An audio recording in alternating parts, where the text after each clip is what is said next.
بعد نماز فجر حضرت مولانا خورشید صاحب سالانہ عالمی تبلیغ جو ڈرائیو ان 12 مارچ 2021۔ اعتصموا بحبل الله جميعا ولا تفرقوا واذكروا نعمة الله عليكم إذ كنتم أعداء فألف بين قلوبكم فأصبحتم بنعمته إخوانا وكنتم على شفا حفرة من النار فأنقذكم منها كذلك يبين الله لكم آياته لعلكم تهتدون وقال تعالى ولتكن منكم أمة يدعون إلى الخير ويأمرون بالمعروف وينهون عن المنكر وأولئك هم المفلحون وقال تعالى قل هذه سبيلي أدعو إلى الله على بصيرة أنا ومن اتبعني وسبحان الله تبلیغی وما بیانات أنا من آفیشل سبسکرائب المشركين اینڈ لائک آن یوٹیوب۔ صدق الله العظيم وقال رسول الله صلى الله عليه وسلم أيها الناس إن الله سبحانه وتعالى يقول مروا بالمعروف وانهوا عن المنكر قبل أن تدعوا فلا أجيب لكم وتسألوني فلا أعطيكم وتستنصروني فلا أنصركم وقال النبي صلى الله عليه وسلم إن الله لا ينظر إلى صوركم ولا إلى أموالكم ولكن ينظر إلى قلوبكم وأعمالكم وقال عليه الصلاة والسلام ألا فليبلغ الشاهد منكم الغائب أو كما قال النبي صلى الله عليه وسلم۔ میرے محترم دوستوں، بزرگوں اور بھائیوں، اللہ تعالی قدیر ذات ہیں۔ جیسے اپنی قدرت سے سارے کائنات کو اپنے امر کن سے بنایا، ایسے ہی اللہ سارے انسانوں کے دل اللہ کے قبضہ قدرت میں ہیں۔ ایک حدیث کے الفاظ ہیں کہ اللہ کی رحمان کی 2 انگلیوں کے درمیان ہیں، جسے چاہیں پھیر دیں۔ اب دلوں میں ایمان آ جائے اور ہدایت مل جائے، اللہ تعالیٰ چاہیں تو ساری انسانیت کو ہدایت دے دیں۔ فرشتوں کو نور سے پیدا کیا، طاعت کا مادہ رکھا اور ان کو اپنی عبادت میں لگایا،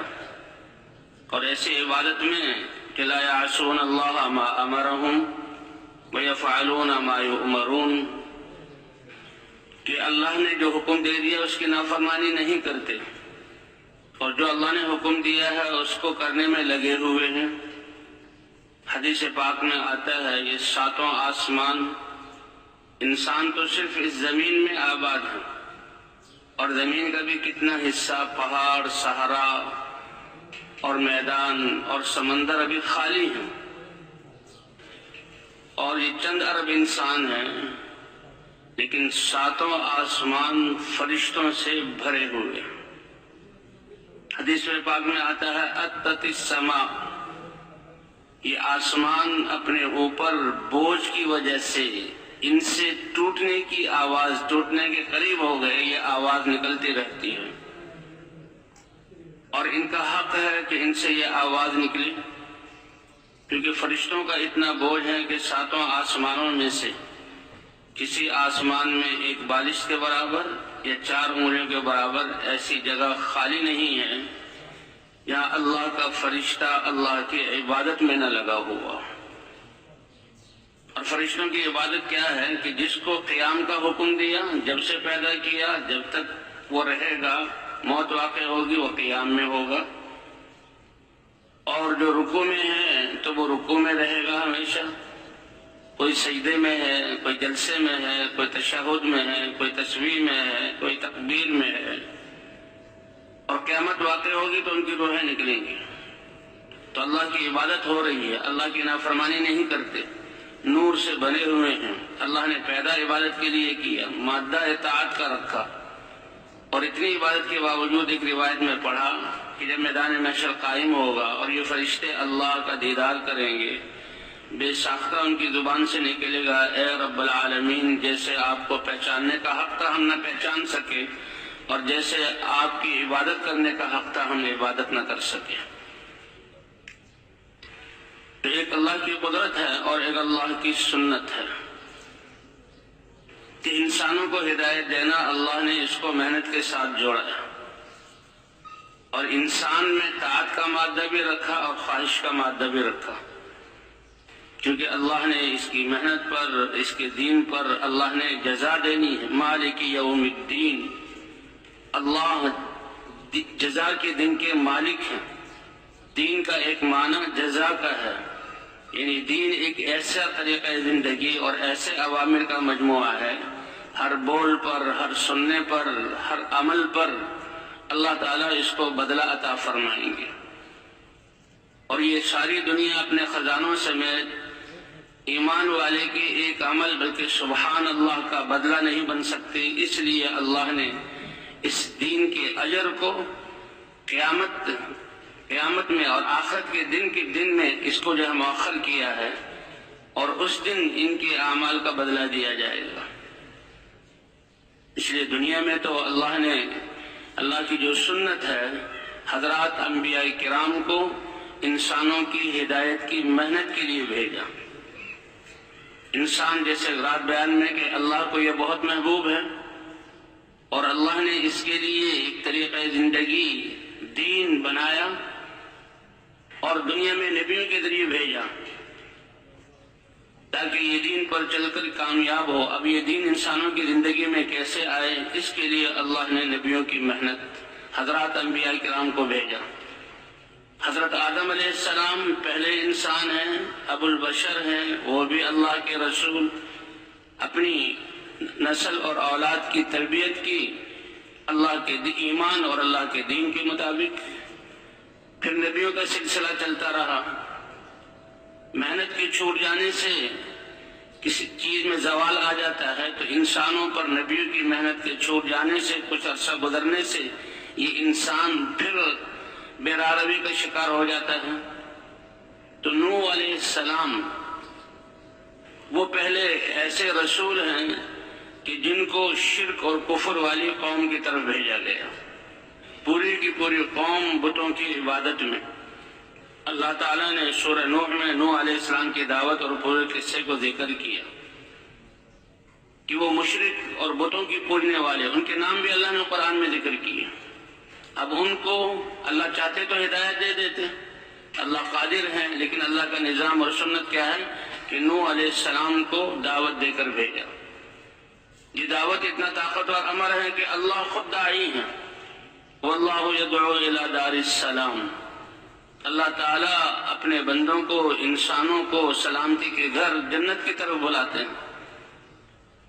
وَسَارِعُوا إِلَى مَغْفِرَةٍ مِّن رَّبِّكُمْ وَجَنَّةٍ عَرْضُهَا السَّمَاوَاتُ وَالْأَرْضُ، کہ تم دوڑو اور جلدی کرو اپنے رب کی طرف سے کہ تمہارے گناہوں کو بخش دیں، اور ایسی جنت عطا فرمائیں کہ جس کی چوڑائی و آسمان اور زمین ان کو پھیلا دی جائے اس سے بھی زیادہ ہے، اور اس کی لمبائی کیا ہے وہ تو اللہ ہی جانتے ہیں۔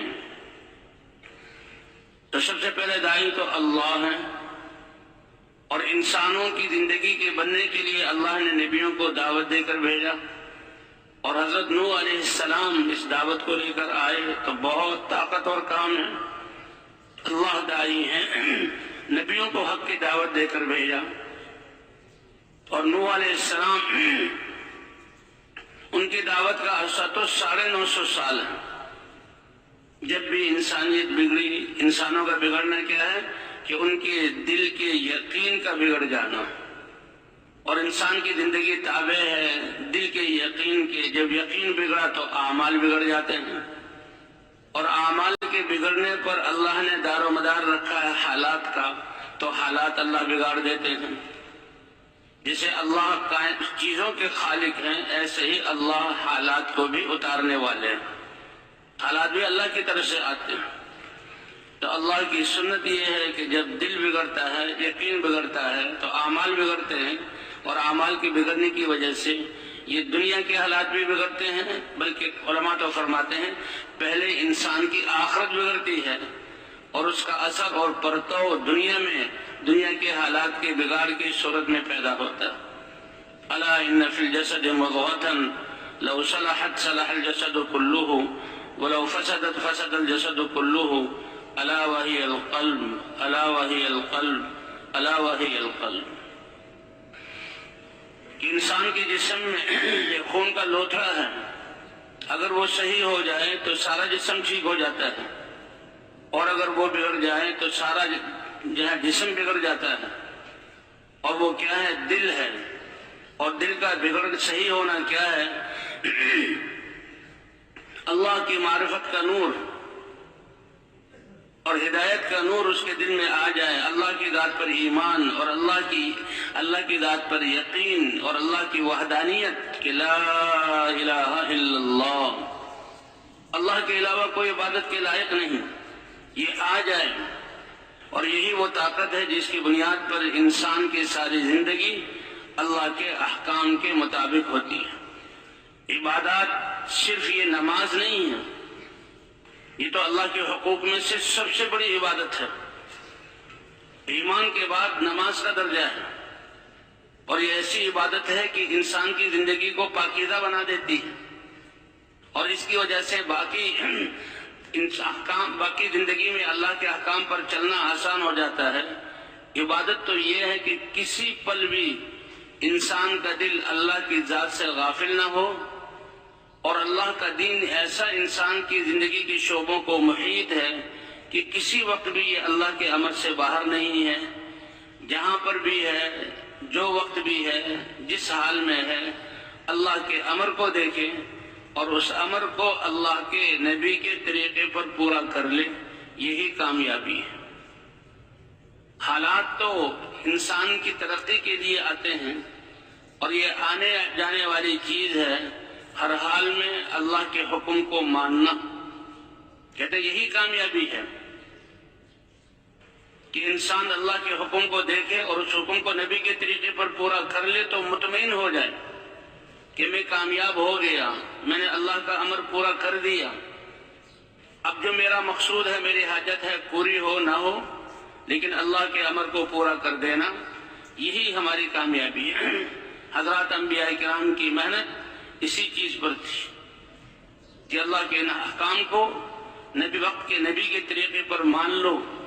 تو کامیاب ہو جاؤ گے۔ حضور صلی اللہ علیہ وسلم ایک مقام پر تھے، صحابہ میں سے کوئی صحابی حضور کی خدمت میں حاضر ہوئے، بہت کمزور تھے، اپنی سواری پر آ رہے تھے، سواری رکی تو جھٹکا لگا اور وہ گرے، گرتے ہی ان کی روح نکل گئی۔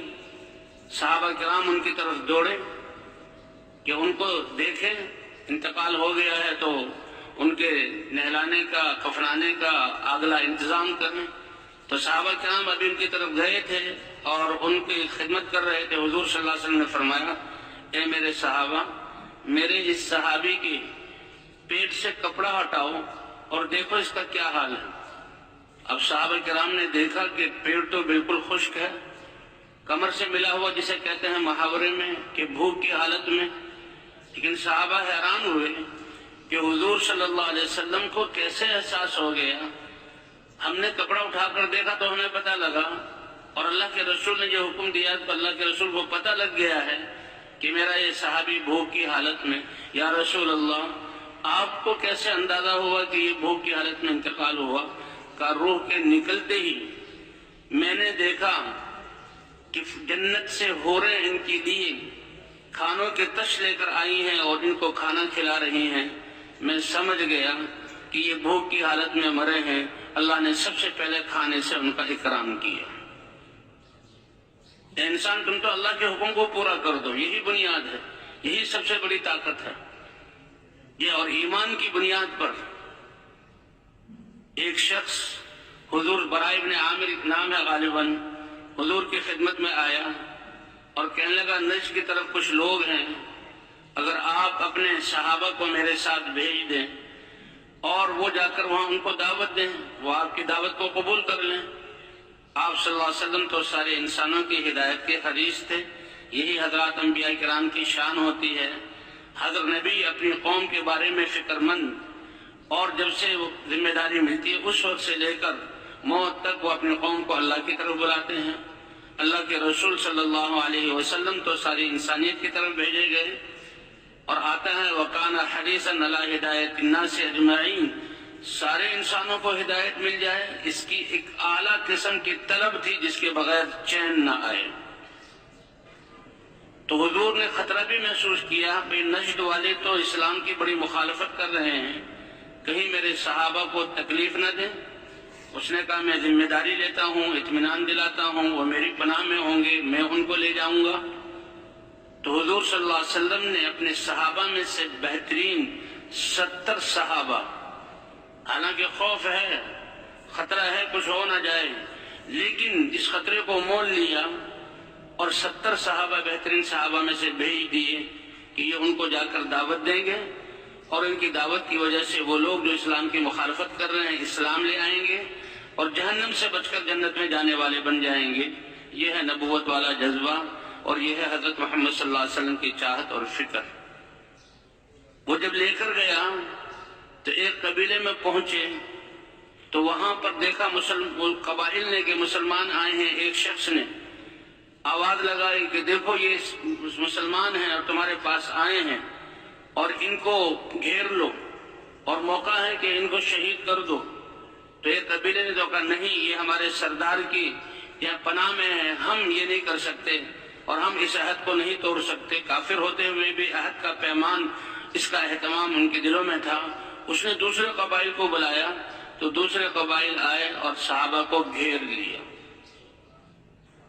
اور جب صحابہ کو گھیرا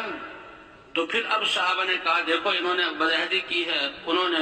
بھی اپنی تلواریں نکالی اور سارے صحابہ شہید ہو گئے۔ ان میں ایک حرام بن ملحان، انہوں نے کہا بھی اللہ کے رسول نے خط دیا ہے اور عہد کیا ہے۔ ایک جبار نامی شخص تھا، اس نے پیچھے سے ان کو زور سے نیزہ مارا،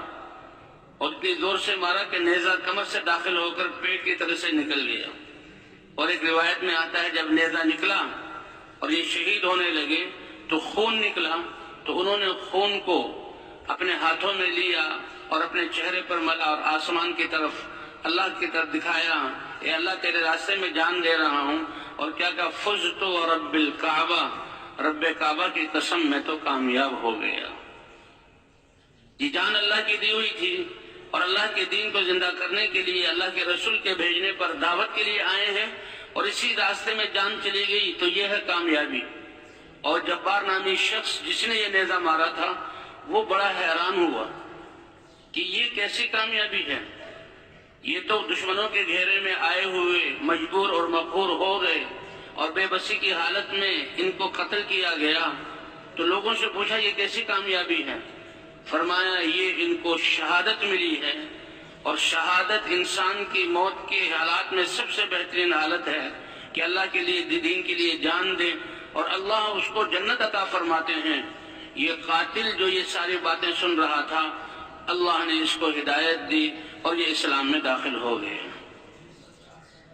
اللہ کے رسول صلی اللہ علیہ وسلم کو 70 صحابہ کے شہید ہونے کی خبر لگی تو آپ بڑے غمگین ہوئے، اور آپ نے ان قبائل کے خلاف قنوت نازلہ پڑھی۔ تو بہرحال بھئی کامیابی یہ کہ اللہ کے حکم کو نبی کے طریقے پر پورا کرنا، یہ انسان کی کامیابی کی بنیاد ہے۔ حضرات انبیاء کرام اسی لیے جب بھی کوئی قوم دین سے جو ہے بے راہ روی اختیار کرتی تھی اور کفر تک پہنچتی تھی، اللہ حضرات انبیاء کرام کو یہ محنت دے کر بھیجتے تھے، اور اس محنت کی ابتدا لا الہ الا اللہ کی دعوت سے، یعنی یقینوں کے درست کرنے سے یہ محنت شروع ہوتی تھی کہ اللہ کے علاوہ کوئی عبادت کے لائق نہیں۔ اللہ جو ساری کائنات کے خالق اور مالک ہیں، تنہا ساری کائنات میں تصرف کرنے والے ہیں، ساری چیزوں کا تأثر دل سے نکل جائے اور اللہ کی ذات سے ہونے کا یقین دل میں آ جائے، جیسا ہماری دعوت ہے کہ ساری کائنات اللہ کے حکم کے بغیر کچھ نہیں کر سکتی، اور اللہ اپنے کرنے میں کائنات کی میں سے کسی چیز کے بھی محتاج نہیں۔ جو چاہیں اللہ کو قدرت ہے، اللہ اپنے امر سے کر سکتے ہیں۔ تو یہ یقین سب سے زیادہ نبیوں کی محنت اس پر ہوتی تھی۔ حضرت نوح علیہ السلام نے 950 سال دن رات اسی کی دعوت دی۔ حالانکہ دنیا میں اتنی آبادی نہیں تھی، قوم کی کثرت تھی لیکن آبادی کم تھی۔ نوح علیہ السلام 950 سال تک رب انی دعوت قومی لیلا و نہارا اللہ کو کارگزاری سنا رہے ہیں۔ اور اللہ تعالیٰ نے قرآن میں انبیاء کے واقعات کو ذکر کر کے اس امت کی رہبری کی، کیونکہ ختم نبوت کی وجہ سے اللہ نے اس امت کو اس محنت کے لیے چنا جس کے لیے حضرات انبیاء کرام کو بھیجا جاتا تھا۔ ختم نبوت کی وجہ سے یہ محنت اس کے ذمہ ہوئی، تو اللہ نبیوں کے قصے ذکر کر رہے ہیں، کیونکہ کفار کے مقابلے میں اور کثرت کے مقابلے میں اور دعوت کا سب سے بڑا زمانہ حضرت نوح علیہ السلام کا ہے نبیوں میں، تو اللہ نے سورہ نوح اتاری اور اس میں نوح علیہ السلام کی دعوت اور دعوت میں پیش آنے والے حالات، جی ہاں، اور پھر ان حالات میں انبیاء کیا کرتے تھے، اللہ نے وہ سارے قصے ذکر کیے، کیونکہ اس امت کو بھی دعوت کے لیے چنا گیا ہے ختم نبوت کی وجہ سے، اور یہ امت دعوت دے گی تو دعوت کا انداز کیا ہو اور پیش آنے والے حالات میں انہوں نے کیسا کیا کرنا ہے۔ تو حضرات انبیاء کرام کی قصے، اے میرے رب میں نے اپنی قوم کو دن کو بھی دعوت دی، رات کو بھی دعوت دی، فلم یزدہم دعائی الا فرارا، لیکن آگے سے حالات ایسے ہیں اور معاملہ ایسا کیا جا رہا ہے کہ میں ان کو دعوت دینے کے لیے ان میں آتا ہوں اور ان کو اللہ کی طرف بلانا شروع کرتا ہوں تو میری دعوت سے یہ بدکتے ہیں، میرے ان بولوں سے یہ جو ہے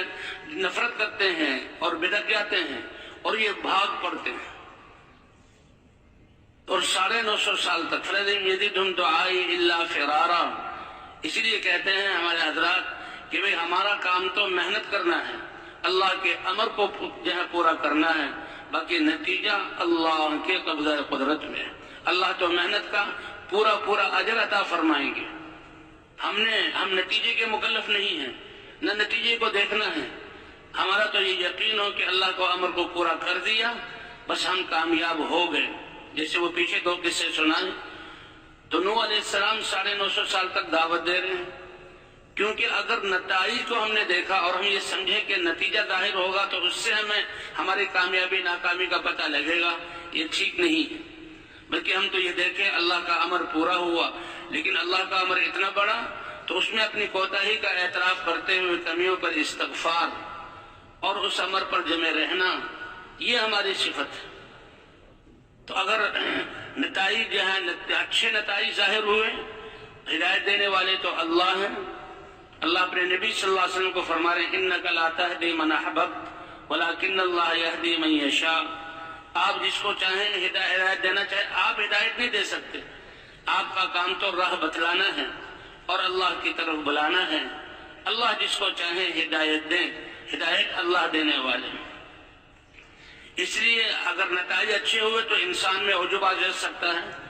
اور کبر آ سکتا ہے، اور یہ بہت بڑی خطرے کی بات ہے۔ جی ہاں، کہ میں تو اتنا پرانا ہوں اور میرے تو جو ہے محنت سے یہ ہوا اور یہ ہوا، نہیں، سب کچھ کر کے بھی یہ اللہ جیسے کرنے کا حق ہے وہ نہ کر سکے، اور اپنی کمزوری کا اعتراف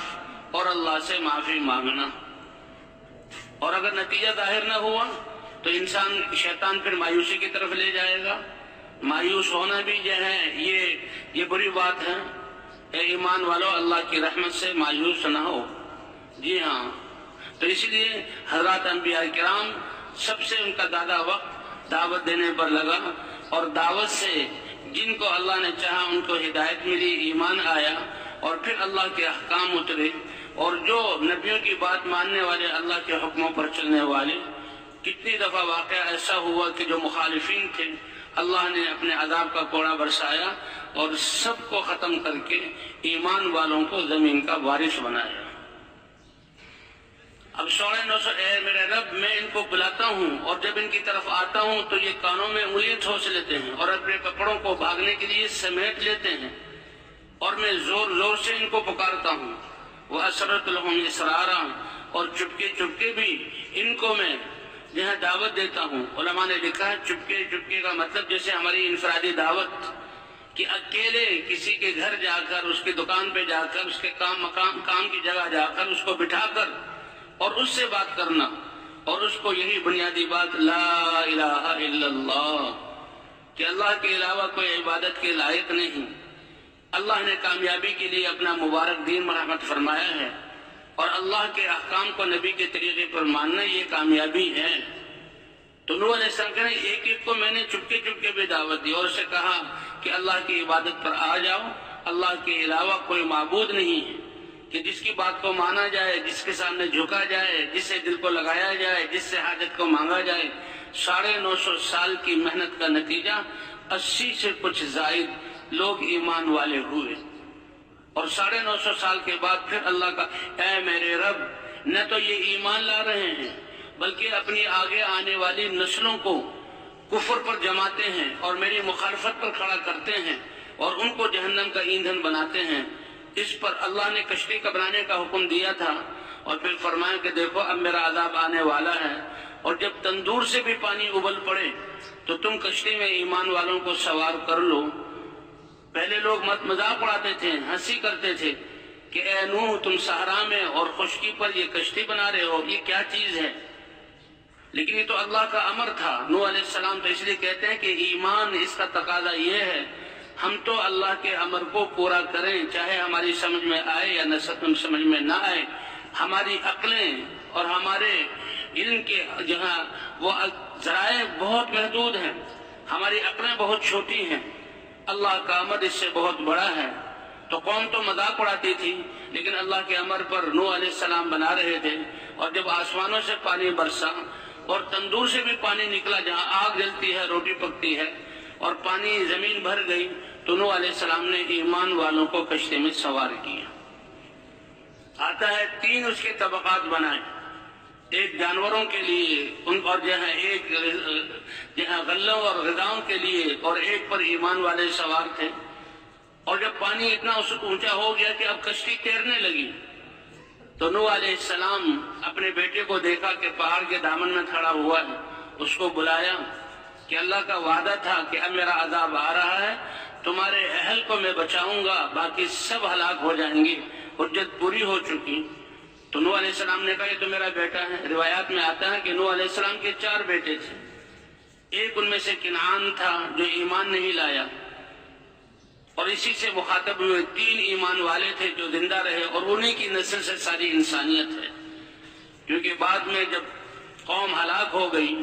اور کشتی رک گئی اور نوح علیہ السلام اترے، تو ایمان والے تو اپنی عمریں پورے کر کے جہاں دنیا سے رخصت ہو گئے، اور نوح علیہ السلام کی 3 اولاد سے یہ نسل چلی، ساری انسانیت اب نوح علیہ السلام کی اولاد ہے۔ اس لیے نوح علیہ السلام کو ابو البشر الثانی یا آدم ثانی کہا جاتا ہے۔ اب اس بیٹوں کو بلا یا بنیا، اللہ کے رسول اور اتنے عظیم رسول، اولو العزم رسول جنہیں 950 سال دعوت دی، اور وہ اپنی یہ میرے پیارے بیٹے آ جاؤ میرے ساتھ کشتی میں سوار ہو جاؤ۔ لیکن باوجود بیٹا ہونے کے اب نبی کی بات کو نہ مانا، اس لیے فرماتے ہیں اللہ کا کسی سے رشتہ نہیں ہے۔ حضور صلی اللہ علیہ وسلم نے فرمایا اے میری قوم، میں اللہ کا رسول بن کر آیا ہوں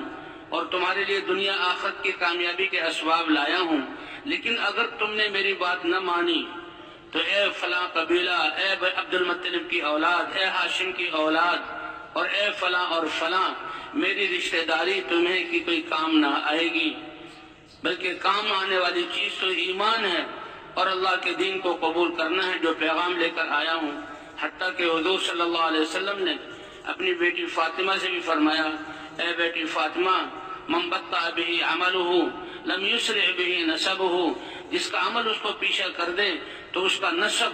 یہ تو کائنات میں سب سے اونچا نسب ہے، فرمایا اس کا نسب بغیر عمل ایمان کے اس کو آگے نہیں کر سکتا، نفع نہیں دے سکتا۔ اب بیٹے کو بلائیں سوار ہو جاؤ، اب اس کا یقین اسباب پر۔ ابا جان کیا کہہ رہے ہیں؟ تھوڑا سا پانی آیا ہے، کشتی چل رہی ہے، اگر یہ پانی اور اوپر اٹھے گا تو میں اس سے پہلے سآوی الی جبل یعصمنی من الماء، اس پہاڑ کی پناہ لے لوں گا، اوپر چڑھ جاؤں گا اور یہ پہاڑ مجھے اس پانی سے بچا لے گا، مجھ تک پہنچ ہی نہیں سکے گا، میں میدان میں نہیں ہوں، یہ پہاڑ مجھے بچانے والا ہے۔ قرآن پاک میں آتا ہے باپ اور بیٹے کی ابھی بات ہی ہو رہی ہے، یہ بیٹا ایمان والا نہیں ہے، اللہ کا کسی سے رشتہ نہیں ہے، جو ایمان نہیں لایا اللہ کے ساتھ اس کا کوئی تعلق نہیں۔ اسی وقت باپ بیٹے کے درمیان ایک موج اٹھی اور وہ موج تنکے کی طرح باپ کے سامنے اس بیٹے کو بہا کر لے گئی اور وہ بیٹا جو ہے ایک لاش بن گیا۔ نوح علیہ السلام کو بہت افسوس ہوا، اے رب العالمین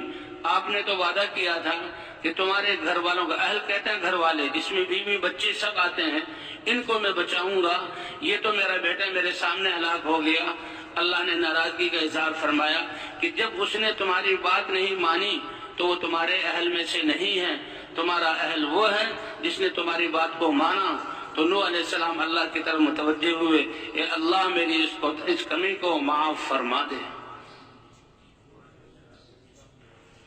اس طرح جب بھی یہ قومیں بگڑتی اللہ نبیوں کو بھیجتے، اور نبیوں کی ابتدائی دعوت ایمان، یہ ایمان اتنی بڑی دولت ہے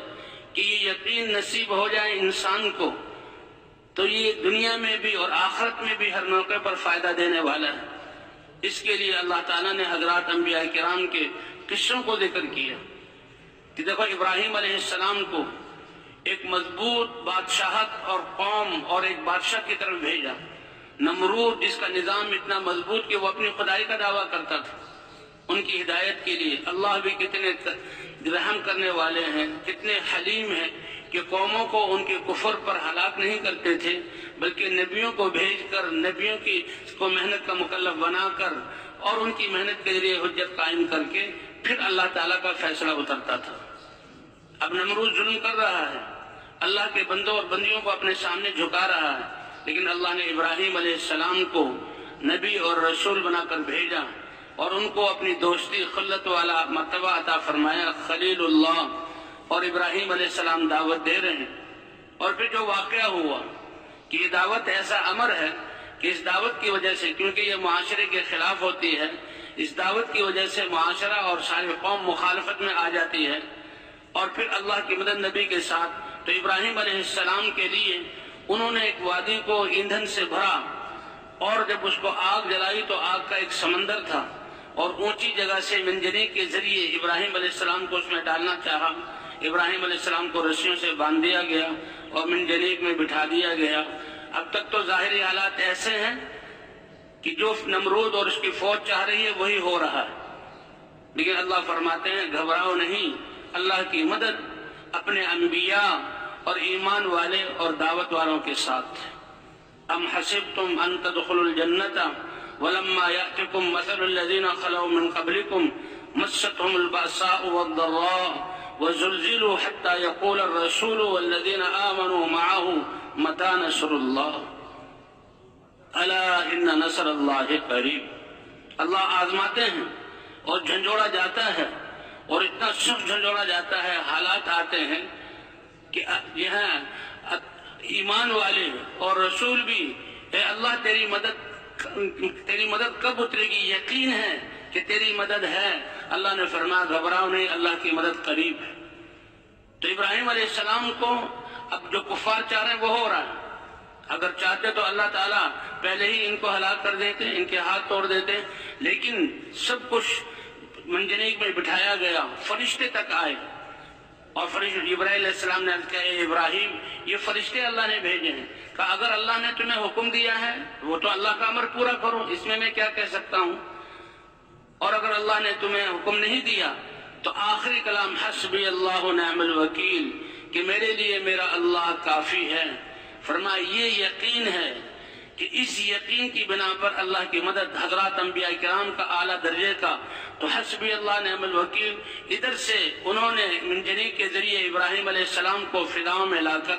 آگ میں اتارا، ادھر اللہ کا حکم آیا کہ براہ راست اللہ نے حکم دیا یا نار کونی بردا وسلاما علی ابراہیم، اے آگ جو اللہ کی مخلوق ہے تم ابراہیم علیہ السلام کے لیے ٹھنڈی اور سلامتی والی ہو جاؤ۔ کہ آگ ایک ہی وقت میں جن رسیوں سے ابراہیم علیہ السلام بندھے ہوئے تھے ان کو جلا دیا اور کھل گئے، اور وہ ابراہیم علیہ السلام کے لیے ٹھنڈی بردن کا حکم آیا تو ایسی ٹھنڈی جس سے تکلیف ہو، وہ سلامن کی سلامتی والی ہو جا۔ یوں آتا ہے کہ 40 دن ابراہیم علیہ السلام اس آگ میں رہے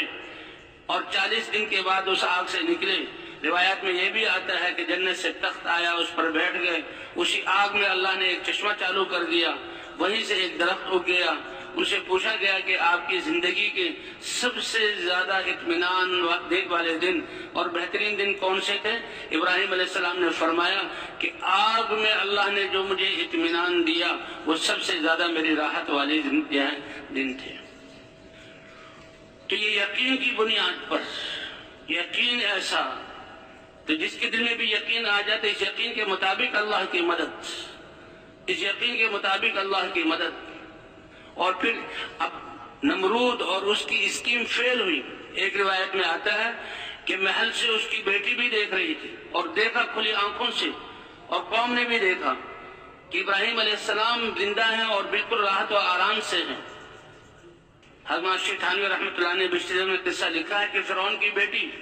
نمرود کی بیٹی، اسے کہا اے ابراہیم یہ آگ تمہیں نہیں جلا رہی، کیا میں بھی اس آگ میں آ جاؤں تو مجھے نہیں جلائے گی؟ کہ ہاں، لا الہ الا اللہ ابراہیم خلیل اللہ پڑھ لو۔ تو آج وہ وقت ہے کہ جس نے کلمہ پڑھ لیا آگ اس کو بھی نہیں جلائے گی۔ کہتے ہیں کہ اس نے بھی یہ کلمہ پڑھا اور وہ بھی آگ کے اندر آئی، آگ نے اس کو بھی نہیں جلایا۔ تو سب سے بڑی دولت، اس لیے کہتے ہیں اللہ نے انسان کو کامیابی دینے کے لیے اس کا دل اور یہ جسم اور اس کے اعضاء یہی سرمایہ ہیں اور یہی کامیابی کا ذریعہ ہیں۔ کامیابی کے لیے اللہ نے انسان کو باہر کی چیزوں کا مکلف نہیں بنایا۔ جس کے پاس اپنے ان اعضاء کے علاوہ کچھ نہیں، ایمان اور اس کے جو ہے اپنے اعضاء سے اللہ کے احکام کو پورا کر رہا ہے، وہ کامیاب ہے۔ اور اگر اللہ نے دنیاوی نعمتوں سے نوازا ہے تو ان نعمتوں میں بھی، چاہے وہ تاجر ہو، چاہے زراعت والا ہو، چاہے پوری دنیا کا بادشاہ بن جائے، اس میں بھی اللہ کے احکام کو نبی کے طریقے پر جو پورا کرے گا وہ کامیاب ہو جائے گا۔ اس لیے ان اللہ لا ينظر الى صورکم ولا الى اموالکم، کہ اللہ تعالیٰ تمہاری صورتوں اور مالوں کو نہیں دیکھتے، یہ تو اللہ کی تقسیم ہے۔ اور دنیا کے نظام کے لیے اللہ نے اس کو جو ہے کم زیادہ کیا ہے۔ کامیابی کا دار و مدار اس پر نہیں ہے، کامیابی کا دار و مدار تمہارے دل کے یقین اور جسم سے نکلنے والے اعمال پر ہے۔ وَلَكِنْ يَنْظُرُ إِلَىٰ قُلُوبِكُمْ وَأَعْمَالِكُمْ، اللہ جو انسانوں سے دیکھتے ہیں دل کے یقین کو، کہ یقین کس کا ہے، محبت کس سے ہے اور تعصب کس چیز کا ہے، ہونا کس سے بھرا ہوا ہے۔ اس لیے حضرات انبیاء کرام اس لا الہ الا اللہ کی دعوت کو اتنا زیادہ، سب سے زیادہ عرصہ اسی یقین کے دل میں بٹھانے کے لیے گزرتا تھا، اور پھر اللہ کے احکام اترتے تھے، اور جو لوگ نبیوں کے احکام اللہ کے دین پر چلتے، اللہ ان کو زمین کا وارث بناتے تھے، اور ظالموں کو ختم فرما کر زمین کو صاف کر کے ان کو خلیفہ بناتے تھے۔ تو اس طرح نبیوں کی محنت جہاں ہوتی تھی، تو دل کا یقین تھی کہ اللہ نے کامیابی کے لیے انسان کو دل، اور یہ دل جو یقین کا محل ہے، اس کو اللہ نے کیسے محفوظ، کہ کھال ہے، کھال کے بھی پسلیاں ہیں، ہڈیاں ہیں، اور کتنے اور جو ہے وہ پٹھے وغیرہ ہیں، اور اس میں یہ دل، اور دل کے اندر یہ یقین، اے اللہ لا الہ الا اللہ، تیرے علاوہ کوئی عبادت کے لائق نہیں۔ اس لیے حضور کی کلمہ خوف ہے اور یہ کلمہ رجا ہے، ایسا یقین دعوت دیتے دیتے بن جائے کہ اللہ کے علاوہ کسی چیز کا خوف باقی نہ رہے اور اللہ کے علاوہ کسی چیز سے امید نہ ہو۔ کیونکہ انسان تو ان ظاہری اسباب کو دیکھتا ہے، اور ان اسباب کے پیچھے کرنے والی ذات اللہ کی ہے، اور نبیوں کی دعوت یہی ہے، یا ایھا الناس ان وعد اللہ حق فلا تغرنکم الحیات الدنیا ولا یغرنکم باللہ الغرور۔ اے لوگو، اللہ کا وعدہ سچا ہے، تم دنیا میں ہمیشہ نہیں رہو گے، موت آئے گی۔ خلق الموت والحیات لیبلوکم ایکم احسن عملا۔ یہ موت اور زندگی، یہ موت بھی اللہ کی مخلوق ہے، مارنے والے بھی اللہ ہیں اور زندگی دینے والے بھی اللہ ہیں، اور یہ موت اور زندگی اس لیے دی لیبلوکم ایکم احسن عملا، تاکہ اللہ تمہیں آزمائے کہ تم میں اچھے اعمال کون کرنے والا ہے۔ تو اس لیے یہ کلمہ ایمان کلمہ خوف ہے، کلمہ رجا ہے۔ ساری چیزوں کا خوف نکل کر اللہ کا خوف دل میں بیٹھ جائے، اور ساری چیزوں کا تأثر اور ان سے امید نکل کر اللہ کی ذات پر امید آ جائے۔ واقعہ حضرت عبداللہ بن عمر رضی اللہ تعالیٰ عنہ کسی سفر سے واپس آ رہے تھے، کسی بستی میں پہنچے، ایک چوراہا پر لوگوں کا رش تھا، تو پوچھا کیا ہوا؟ کہ شیر جنگل سے آیا ہے، بیچ میں بیٹھا ہوا، لوگ ڈر رہے ہیں۔ اب یہ تو اللہ کے رسول کے صحابی اور صحابہ میں سے علم والے حضرت عمر رضی اللہ تعالی عنہ کے جو ہیں یہ بیٹے، اللہ نے بڑی سمجھ ان کو دی تھی۔ تو یہ اترے اور لوگوں کو چیرتے ہوئے شیر کے سامنے کھڑے ہو گئے اور اس سے کہا کہ اگر اللہ نے تمہیں ان انسانوں میں سے کسی کو پھاڑنے کا حکم دیا ہے تو اس کو پورا کرو، اور اگر تم اپنی مرضی سے آئے ہو تو لوگوں کو تنگ نہ کرو۔ یوں آتا ہے کان بھی ایٹھا اور اس کو زور سے تھپڑ رسید کیا، وہ تو دم دبا کر بھاگا، اور پھر فرمایا کہ اللہ کے رسول صلی اللہ علیہ وسلم نے سچ کہا، انما سلط علی ابن آدم ما خافہ ابن آدم وَإِن لَمْ يَخَفْ إِلَّا اللَّهُ لَمْ يُسَلِّطْ عَلَيْهِ غَيْرَهُ، کہ جن چیزوں کا خوف انسان کے دلوں میں ہوگا، چاہے وہ حکومت کا ہو، چاہے فوجوں کا ہو، چاہے ہتھیاروں کا ہو، یا اپنے اسباب اور اموال کا ہو، یا دشمنوں کا ہو، کہ جس چیز کا بھی خوف ہوگا اللہ کی طرف سے اس کو ان چیزوں کو اس پر مسلط کیا جائے گا۔ جس سے آج ساری دنیا وباؤں اور بیماریوں اور مخلوق سے متاثر ہو کر اس کے خوف میں مبتلا ہے۔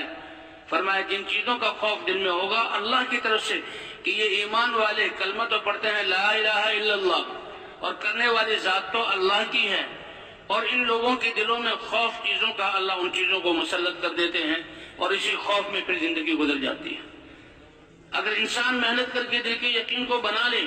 اور اللہ کے علاوہ کوئی خوف باقی نہ رہے، اللہ فرماتے ہیں میں غیر کو انسان پر مسلط ہونے ہی نہیں دوں گا، اپنی قدرت سے اس کے سارے کام بناؤں گا۔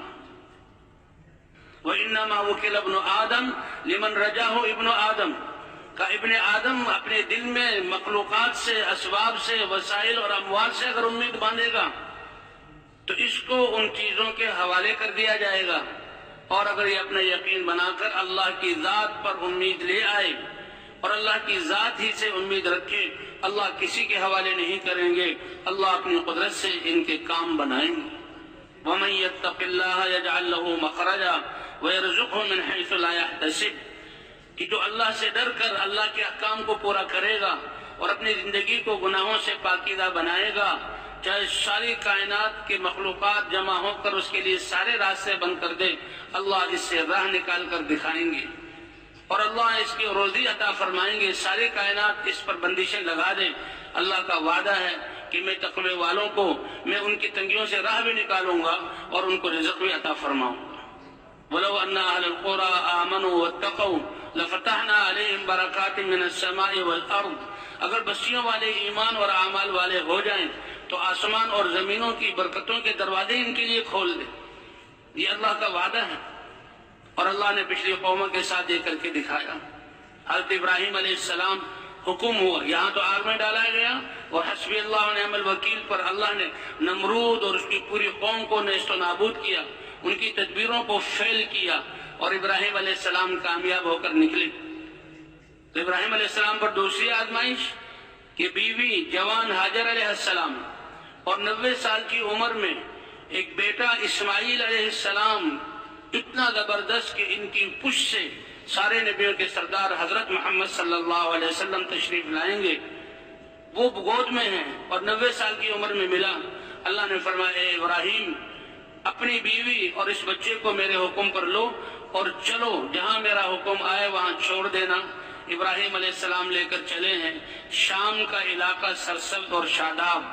باغات اور پھلوں والا، قرآن پاک میں اس کو بلاد مبارکہ کہا گیا۔ سبحان الذی اسری بعبدہ لیلا من المسجد الحرام الی المسجد الاقصی الذی بارکنا حولہ،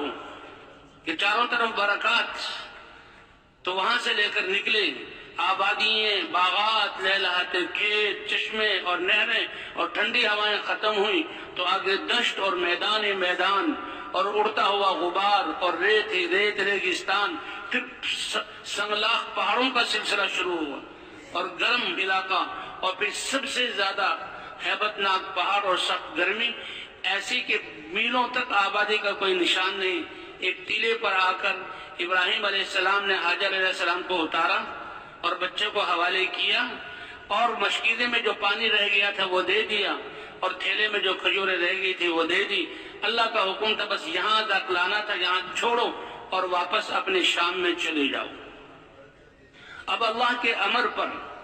یہ واقعات انبیاء کے اسی لیے کہ دیکھو کامیابی اللہ کے امر میں ہے. ظاہری طور پر ہلاکت نظر آئے, آنکھیں یہ دیکھیں اور سارے لوگ یہ کہیں کہ زندگی کے اسباب کوئی نہیں اور ہلاکت, لیکن اللہ کا امر ہے. اللہ ان ہلاکتوں میں سے اللہ زندگی کو لا کر دکھلائیں گے. اب جب وہاں سے مڑنے لگے تو عورت نے پوچھا, اے ابراہیم کہاں چھوڑ کر جا رہے ہو, کیوں چھوڑ کر جا رہے ہو, کس کے حوالے کر کے جا رہے ہو. بار بار تکرار پر جب جواب نہ ملا تو پوچھا کہ یہ اللہ کے رسول ہیں اور ان کا ہر قدم اللہ کے امر کی بنیاد پر چلتا ہے. تو کہا اللہ امرک بہذا, کیا اللہ نے آپ کو حکم دیا ہے کہ آپ ہمیں یہاں چھوڑیں. تو ابراہیم علیہ السلام نے سر سے اشارہ بھی کیا اور زبان سے کہا بھی, نعم ہاں اے ہاجر, تمہیں اور اس بچے کو میں اللہ کے امر پر چھوڑ کر جا رہا ہوں. کتنا بڑا یہ امر ہے اور کہاں سے لائے, جوان بیوی ہے اور یہاں چھوڑ کر جا رہے ہیں لیکن اللہ کے بھروسے پر. تو اس عورت نے جب یہ سنا کہ اللہ کے حکم پر اللہ اکبر, اس کی زبان سے کیسا ایمان والا کلمہ نکلا, اذن لا یضیعن اللہ, آپ جائیں پھر تو اللہ ہمیں ضائع نہیں کرے گا. بندہ میرے, یہ انسان کا گمان اللہ کی ذات کے ساتھ اور اللہ کی ذات پر یقین, یہ اتنا بڑا سرمایہ, اتنی بڑی دولت ہے کہ اس کے لیے اپنے اللہ قدرت کو ظاہر کرتے ہیں. جب اس عورت نے یہ کہا کہ اللہ ہمیں ضائع نہیں کرے گا, اسی یقین کی بنیاد پر اللہ نے اس جو ہے بیوی اور اس بچے کو کیسے پال کر دکھلایا اور ان کے ذریعے سے کیسے یہاں شہر آباد ہوا اور ان کی قربانی پر کیسے اللہ نے آب زمزم انسانیت کو دیا اور ان کی قربانی سے کیسے اللہ نے وہ بیت اللہ یہیں پر تھا آدم علیہ السلام کے سامنے. ایک روایت میں آدم علیہ السلام نے بنایا, نوح علیہ السلام کے زمانے میں طوفان سے وہ گر گیا اور زمین برابر ہو گئی تھی. اس کے ذریعے بیت اللہ کو ان باپ اور بیٹوں کے ذریعے اس جو ہے قربانی کے بعد بنوایا اور پھر کیسے یہ شہر آباد ہوا اور اسی کی بنیاد پر یہ ایک امت بنی اور اس امت میں حضرت محمد صلی اللہ علیہ وسلم اس شہر میں پیدا ہو. حضور صلی اللہ علیہ وسلم فرماتے ہیں کہ میں تو اپنے دادا ابراہیم علیہ السلام کی دعا ہوں اور یہ امت ابراہیم علیہ السلام کی دعا ہے کہ اللہ ایسی امت بنا تو تیرے اوامر پر جان دینے والی ہو اور ان میں ایک رسول بھیج جو ان کو اللہ تیری طرف بلائے اور ان کے نفوس کو پاکیزہ بنائے. تو حاجر علیہ السلام کا یہ کہنا, آپ جائیے اللہ ہمیں ضائع نہیں کریں گے. تو یہ یقین بنیاد ہے. سب سے آخر میں سارے نبیوں کے سردار حضرت محمد صلی اللہ علیہ وسلم اسی کلمے کی دعوت کو لے کر آئے. حدیث میں حضور صلی اللہ علیہ وسلم نے فرمایا کہ میرے اور عیسیٰ علیہ السلام کے درمیان جو فاصلہ ہے, فترت, دو چیزوں کے درمیان جو زمانہ ہوتا ہے اس کو فترت کہتے ہیں, کہ انبیاء کے درمیان سب سے زیادہ فاصلہ عیسیٰ علیہ السلام اور حضور صلی اللہ علیہ وسلم کے درمیان ہے. ورنہ پہلے تو پیدر پہ نبی آتے رہے. وَإِن مِّنْ أُمَّةٍ إِلَّا خَلَا فِيهَا نَذِيرٌ, ہر قوم اور قبیلے میں اللہ فرماتے ہیں اس میں ایک نذیر, اللہ سے ڈرانے والا, اللہ کا رسول اور نبی آیا. وَلِكُلِّ قَوْمٍ ہاد, ہر قوم کے لیے اللہ نے رہبری کرنے والے, ہدایت کی طرف بلانے والے, اللہ کی طرف بلانے والے بھیجے. اور پیدر پہ انبیاء آتے رہے. فرمایا عیسیٰ علیہ السلام اور حضور صلی اللہ علیہ وسلم کے درمیان 600 سال کا ذکر ہے, لیکن حساب یہ 650 سال, جو 5 سال ہے آخر اس کو بھی پورا شمار کیا گیا. 650 سال کے حضرت محمد صلی اللہ علیہ وسلم تشریف لائے اور آپ صلی اللہ علیہ وسلم کو ساری انسانیت کے لیے رسول اور نبی بنا کر بھیجا گیا. آپ کو ایسی محنت دی گئی اور ایسا دین دیا گیا جو ساری انسانیت کے لیے. قُلْ يَا أَيُّهَا النَّاسِ إِنِّي رَسُولُ اللَّهِ إِلَيْكُمْ جَمِيعًا, آپ کہہ دیجئے, اعلان کر دیجئے کہ دنیا بھر کے انسانوں میں تم سب کے لیے اللہ کا رسول بنا کر بھیجا گیا ہوں. تبارک الذی نزل الفرقان علی عبدہ لیکون للعالمین نذیرا. تو سب سے پہلی بات کہ آپ کی رسالت اور نبوت ساری انسانیت کے لیے. حاجی صاحب فرمایا کرتے تھے پہلے انبیاء میں سے ہر نبی کو ایسی قوم کے پاس بھیجا گیا جو ایک نقشے میں مبتلا ہو کر اللہ کے دین سے دور ہوئی. نوح علیہ السلام کی قوم، ان کو اپنی کثرت پر گھمنڈ تھا کہ سب سے بڑی قوم ہم ہی ہیں اور دنیا میں کوئی ہے ہی نہیں۔ قوم عاد کو اپنی طاقت پر گھمنڈ تھا کہ من اشد منا قوہ، ہم سے زیادہ طاقتور کون ہے؟ اللہ کی دی ہوئی نعمت ہی سے یہ انسان اتراتا ہے اور اللہ سے دور ہو جاتا ہے۔ ہود علیہ السلام نے سمجھایا، اے میری قوم، تم سوچو، جس اللہ نے آدم سے وجود دیا اور تمہیں ماں کے پیٹ میں بنایا اور دنیا میں لا کر تمہیں کمال تک پہنچایا، کیا تمہاری سمجھیں اس بات کو نہیں مانتی کہ وہ تم سے زیادہ طاقتور ہے؟ لیکن ضد اور ہٹ دھرمی اور جہالت یہ انسان کو خیر کے کاموں سے محروم کر دیتی ہے۔ وہ اپنی طاقت کے ایسے نشے میں تھے کہ نبی کی بات سمجھنے والی چند لوگ ایمان لائے تو ان کو اپنی طاقت کا نشہ، قوم سمود کو اپنی صنعت کا نشہ۔ قوم سمود کے سامنے قوم عاد کے حالات تھے کہ وہ ہوا کے ذریعے ان کی بستیاں الٹی اور ان کے جسم ہواؤں میں اڑے اور ختم ہوئے۔ وہ کہنے لگے، لو، قوم عاد تو بڑی بے وقوف قوم تھی، انہوں نے زمین میں میدانوں میں گھر بنا لیے اور آندھیوں نے ان کے گھروں کو اکھاڑ دیا اور ان کے جسموں کو حواس میں اڑایا۔ ایسی عقل میں جب انسان اللہ کے ذات پر ایمان نہ لائے تو عقل ایسی مسخ ہوتی ہے کہ کہہ رہے ہیں ہم تو پہاڑوں میں گھر بنائیں گے اور پہاڑوں کے اندر ان کو تراش کے محلے آباد کیے اور شہر آباد کیے۔ وَثَمُودَ الَّذِينَ جَابُوا الصَّخْرَ بِالْوَادِ، تو صنعت والوں کی طرف صالح علیہ السلام کو بھیجا گیا، تجارت کے نقشے والوں کی طرف شعیب علیہ السلام کو بھیجا گیا۔ بڑی تجارت، بڑا مال کما رہے ہیں، لیکن اس تجارت میں بے عنوانی، انسانوں پر ظلم۔ وَيْلٌ لِّلْمُطَفِّفِينَ الَّذِينَ إِذَا اكْتَالُوا عَلَى النَّاسِ يَسْتَوْفُونَ وَإِذَا كَالُوهُمْ أَو وَّزَنُوهُمْ يُخْسِرُونَ، جب بڑے تاجروں سے اپنی دکانوں کے لیے سامان لینے جاتے ہیں تو پورا تلواتے ہیں، اور جب لوگوں کو اپنی دکانوں سے بیواؤں، یتیموں، کمزوروں اور لوگوں کو دیتے ہیں تو وہاں گھٹاتے ہیں کہ وہاں سے تو پورا یا زیادہ لے لیں اور یہاں گھٹائیں تو ہمارا مال زیادہ بچ جائے گا۔ وہی مال کا یقین،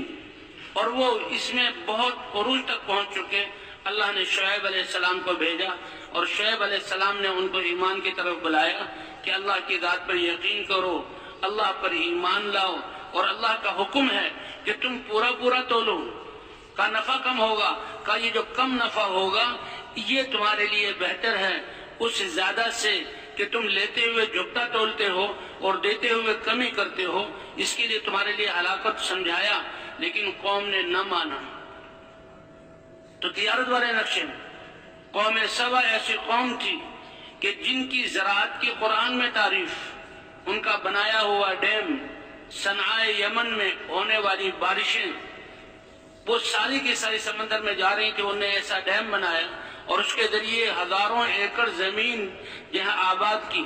اللہ فرماتے ہیں کہ دنیا میں وہ ایسا لگتے تھے کہ دائیں بائیں جنت کی طرح باغات ہیں، لمبے لمبے سائے ہیں اور تہبتے پھل ہیں، اور نہروں کا نظام ایسا، بلدۃ طیبۃ ورب غفور، کہ پاکیزہ شہر تھے، اعمال پاکیزہ تھے اور ان کی آپس کی زندگی پاکیزہ تھی، رب بھی ان پر رحم کرنے والے تھے۔ لیکن یہ انسان کی کمزوری ہے، جب اللہ نعمتیں دیتے ہیں تو ان نعمتوں میں لگ کر اللہ کو بھول جاتا ہے۔ ایک حدیث قدسی ہے، اس کا مفہوم ہے، اے انسان، تجھے پیدا کر کے تمہاری ساری ضرورت کی چیزوں کو میں نے اپنے ذمہ لیا، رزق میں پہنچاؤں گا،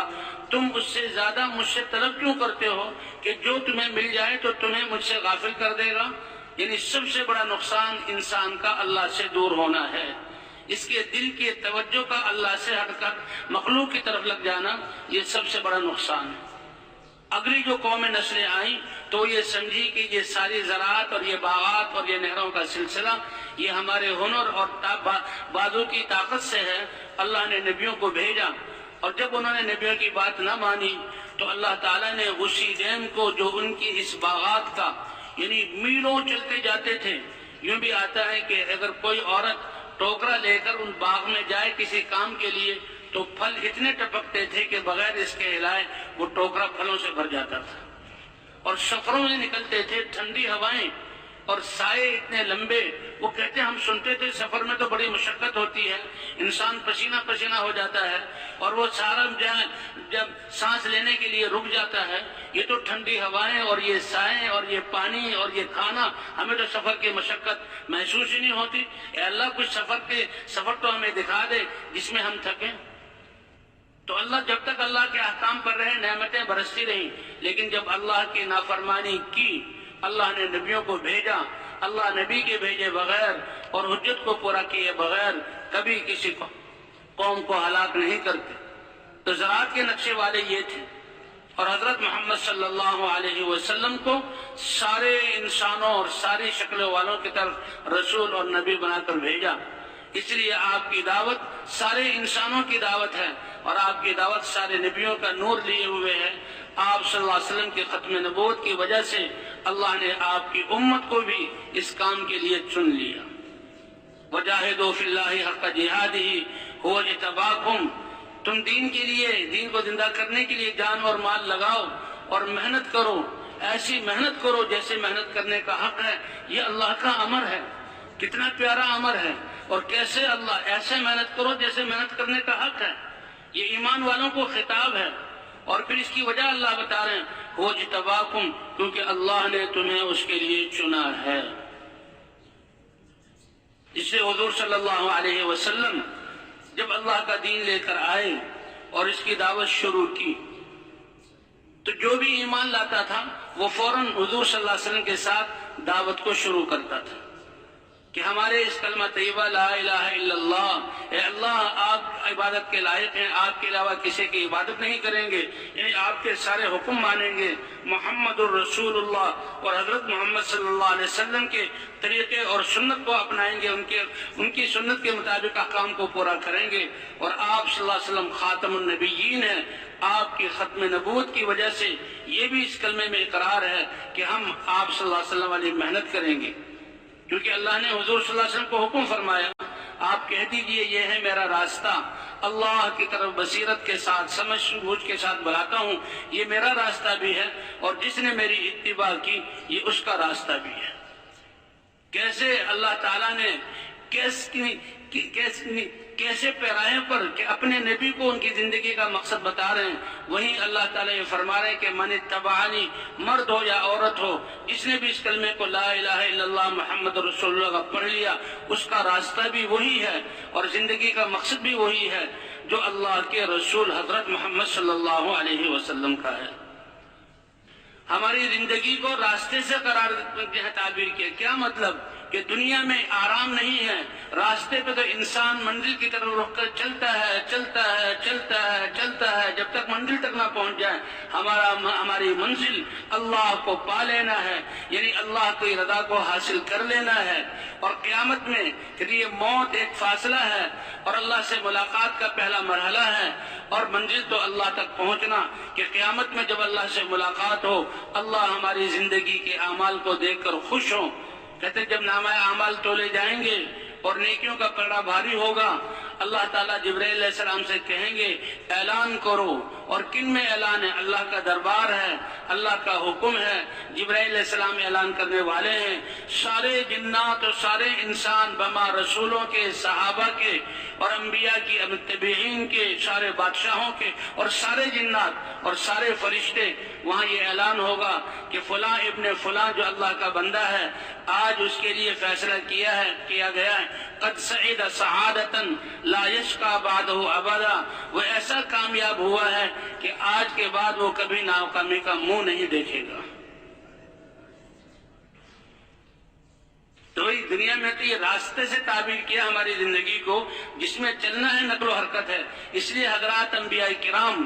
دعوت کو لے کے جب ان کو یہ دعوت ملتی تھی اس وقت سے وہ محنت شروع کرتے تھے۔ حضرت محمد صلی اللہ علیہ وسلم بھی، آپ تو معصوم اور حیا والے، اخلاق والے، عرب اپنی امانتوں کو آپ کے پاس رکھتے تھے، آپ سے فیصلے کرواتے تھے، صادق امین آپ کو کہا جاتا تھا۔ نبوت ملنے سے پہلے اللہ کی طرف سے خلوت نشینی آپ کے دل میں اس کی محبت ڈال دی گئی، تو آپ مکے کے شور شرابہ اور بیت اللہ کے چاروں طرف جو خرافات ہو رہی ہیں، ننگے طواف کرنا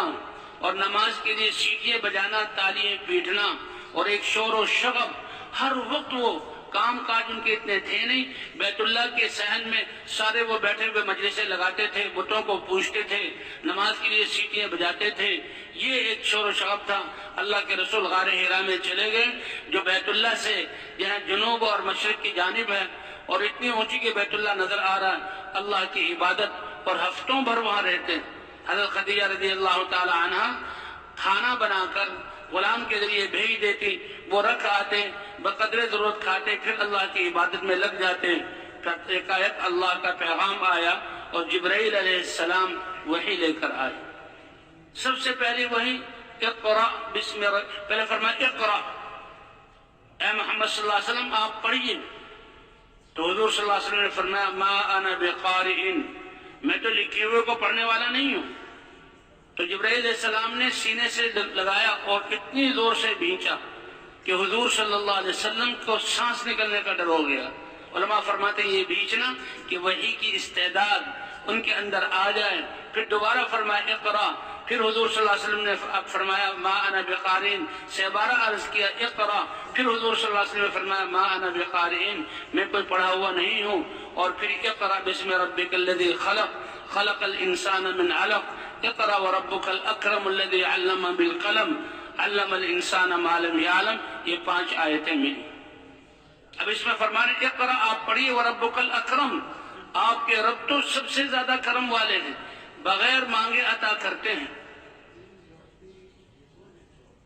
اور یہ پھر جو حضور صلی اللہ علیہ وسلم حضرت خدیجہ رضی اللہ تعالیٰ عنہ کے پاس آئے اور ان کو آپ صلی اللہ علیہ وسلم پسینہ پسینہ ہو گئے تھے اور دل دھڑک رہا تھا۔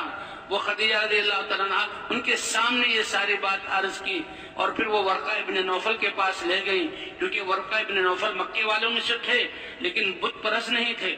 وہ اس زمانے کا جو دین حق تھا نصرانی، اس دین کو قبول کیے ہوئے تھے اور انجیل کو پڑھا کرتے تھے۔ اور پہلی کتابوں میں اللہ تعالیٰ نے اس امت کے حالات کو اور حضرت محمد صلی اللہ علیہ وسلم کی صفات کو ذکر کیا تھا۔ ورقہ ابن نوفل نابینا ہو چکے تھے، اور حضرت خدیجہ رضی اللہ تعالیٰ عنہ کے چچا داد بھائی یا رشتے میں کچھ لگتے تھے۔ کہ لگے اے ورقہ،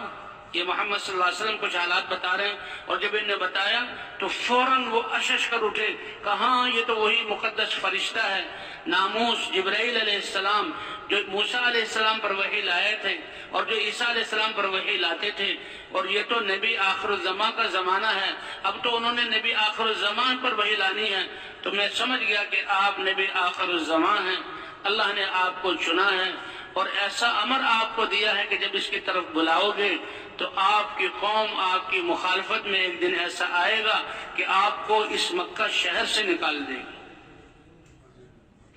اب مخرجی ہؤلاء، میری قوم جو میری اتنی جو ہے دلدادہ اور میری تعریف کرنے، کیا مجھے نکال دے گی؟ کہ ہاں تمہیں ایسے امر کے ساتھ بھیجا گیا ہے۔ یہ دعوت ہے ہی ایسا امر کہ حضرات انبیاء کرام دعوت لے کر آئے تو نبی و قوموں نے ان کی مخالفت کی اور اس کو روکا۔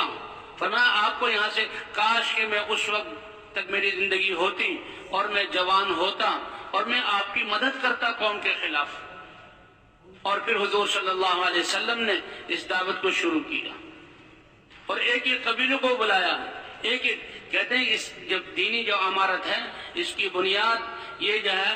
ابتدا جو ہے دعوت سے۔ مدینہ منورہ میں جو ایک اجتماعی قوت بنی، ایک ماحول بنا، اس کی بنیاد مکہ مکرمہ کے قربانی اور انفرادی دعوت، آپ کے اور صحابہ کرام کے مجاہدات ہیں۔ بنیاد کے بغیر کوئی عمارت کھڑی نہیں ہوتی۔ آپ صلی اللہ علیہ وسلم دعوت دے رہے ہیں، اور جو بھی ایمان لاتا ہے وہ بھی آپ صلی اللہ علیہ وسلم کے ساتھ دعوت دینا شروع کرتا ہے۔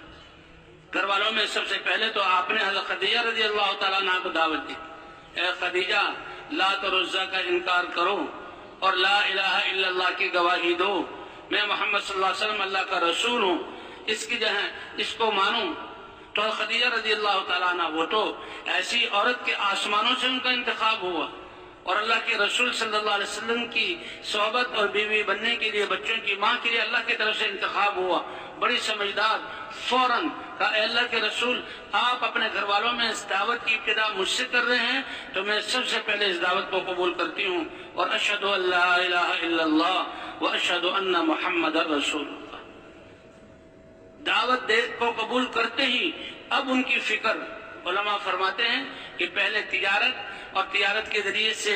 جو ہے نفع کا آنا، اور چیز جو گھر میں نعمتوں کی ریل پیل، اور اچھا گھر گزارا ہو رہا تھا، لیکن اس کے بعد تو ساری فکر حضرت محمد صلی اللہ علیہ وسلم کی نصرت، آپ کے دین کی مدد اور ایمان والوں پر خرچ کرنا، کمائی کے سارے رستے موقوف ہو گئے اور خرچ کے بہت سارے رستے کھل گئے۔ ہوتے ہوتے اس عظیم گھر پر دروئے زمین کے وہ وقت بھی آیا کہ فاقے کی نوبت آ گئی۔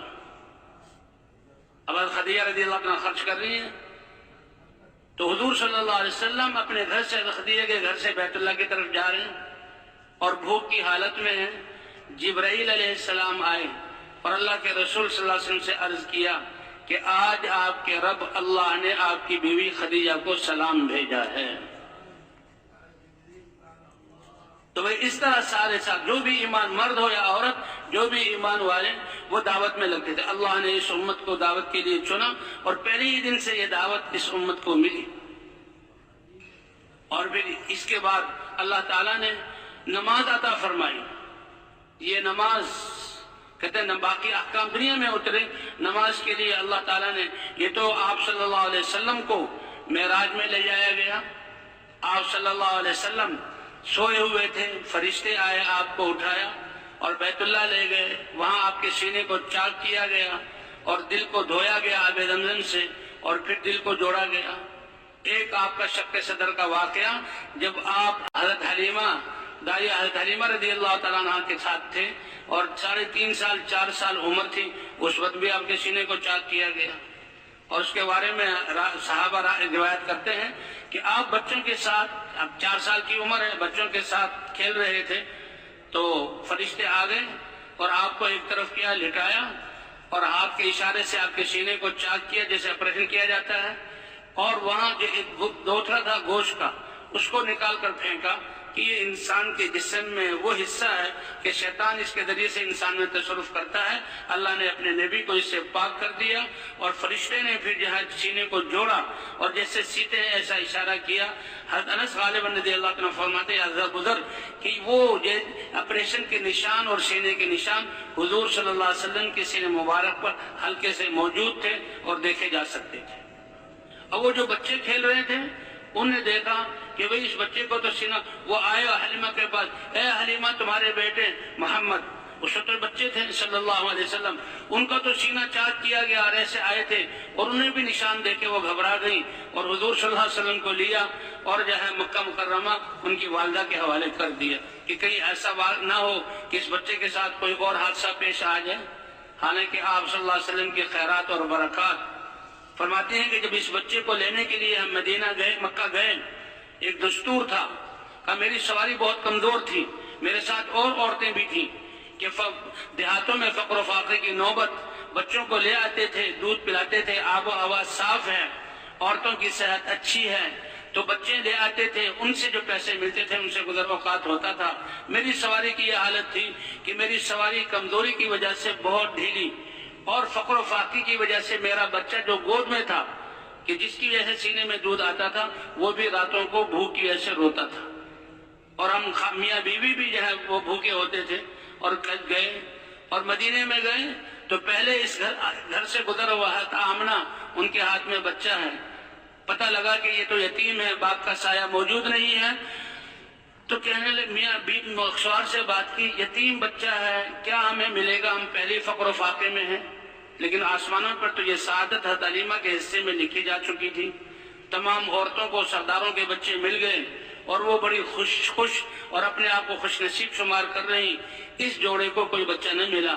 آخر مشورہ کیا، خالی ہاتھ جانے سے بہتر ہے کہ اس بچے کو لے لیا جائے۔ فرماتی مجھے کیا پتا تھا کہ یہ کائنات کا سب سے عظیم سرمایہ اور دولت اللہ نے ہماری گود میں دی ہے، اس بچے کو لیا۔ فرماتی ہے اس بچے کو ہاتھ میں لیتے ہی میں نے محسوس کیا کہ میرا سینہ دودھ سے بھر گیا ہے، اور میرا وہ بچہ جو دودھ پیاس کی وجہ سے روتا تھا وہ پہلی دفعہ سیراب ہوا، سیر ہو گیا دودھ سے، اور وہ سویا۔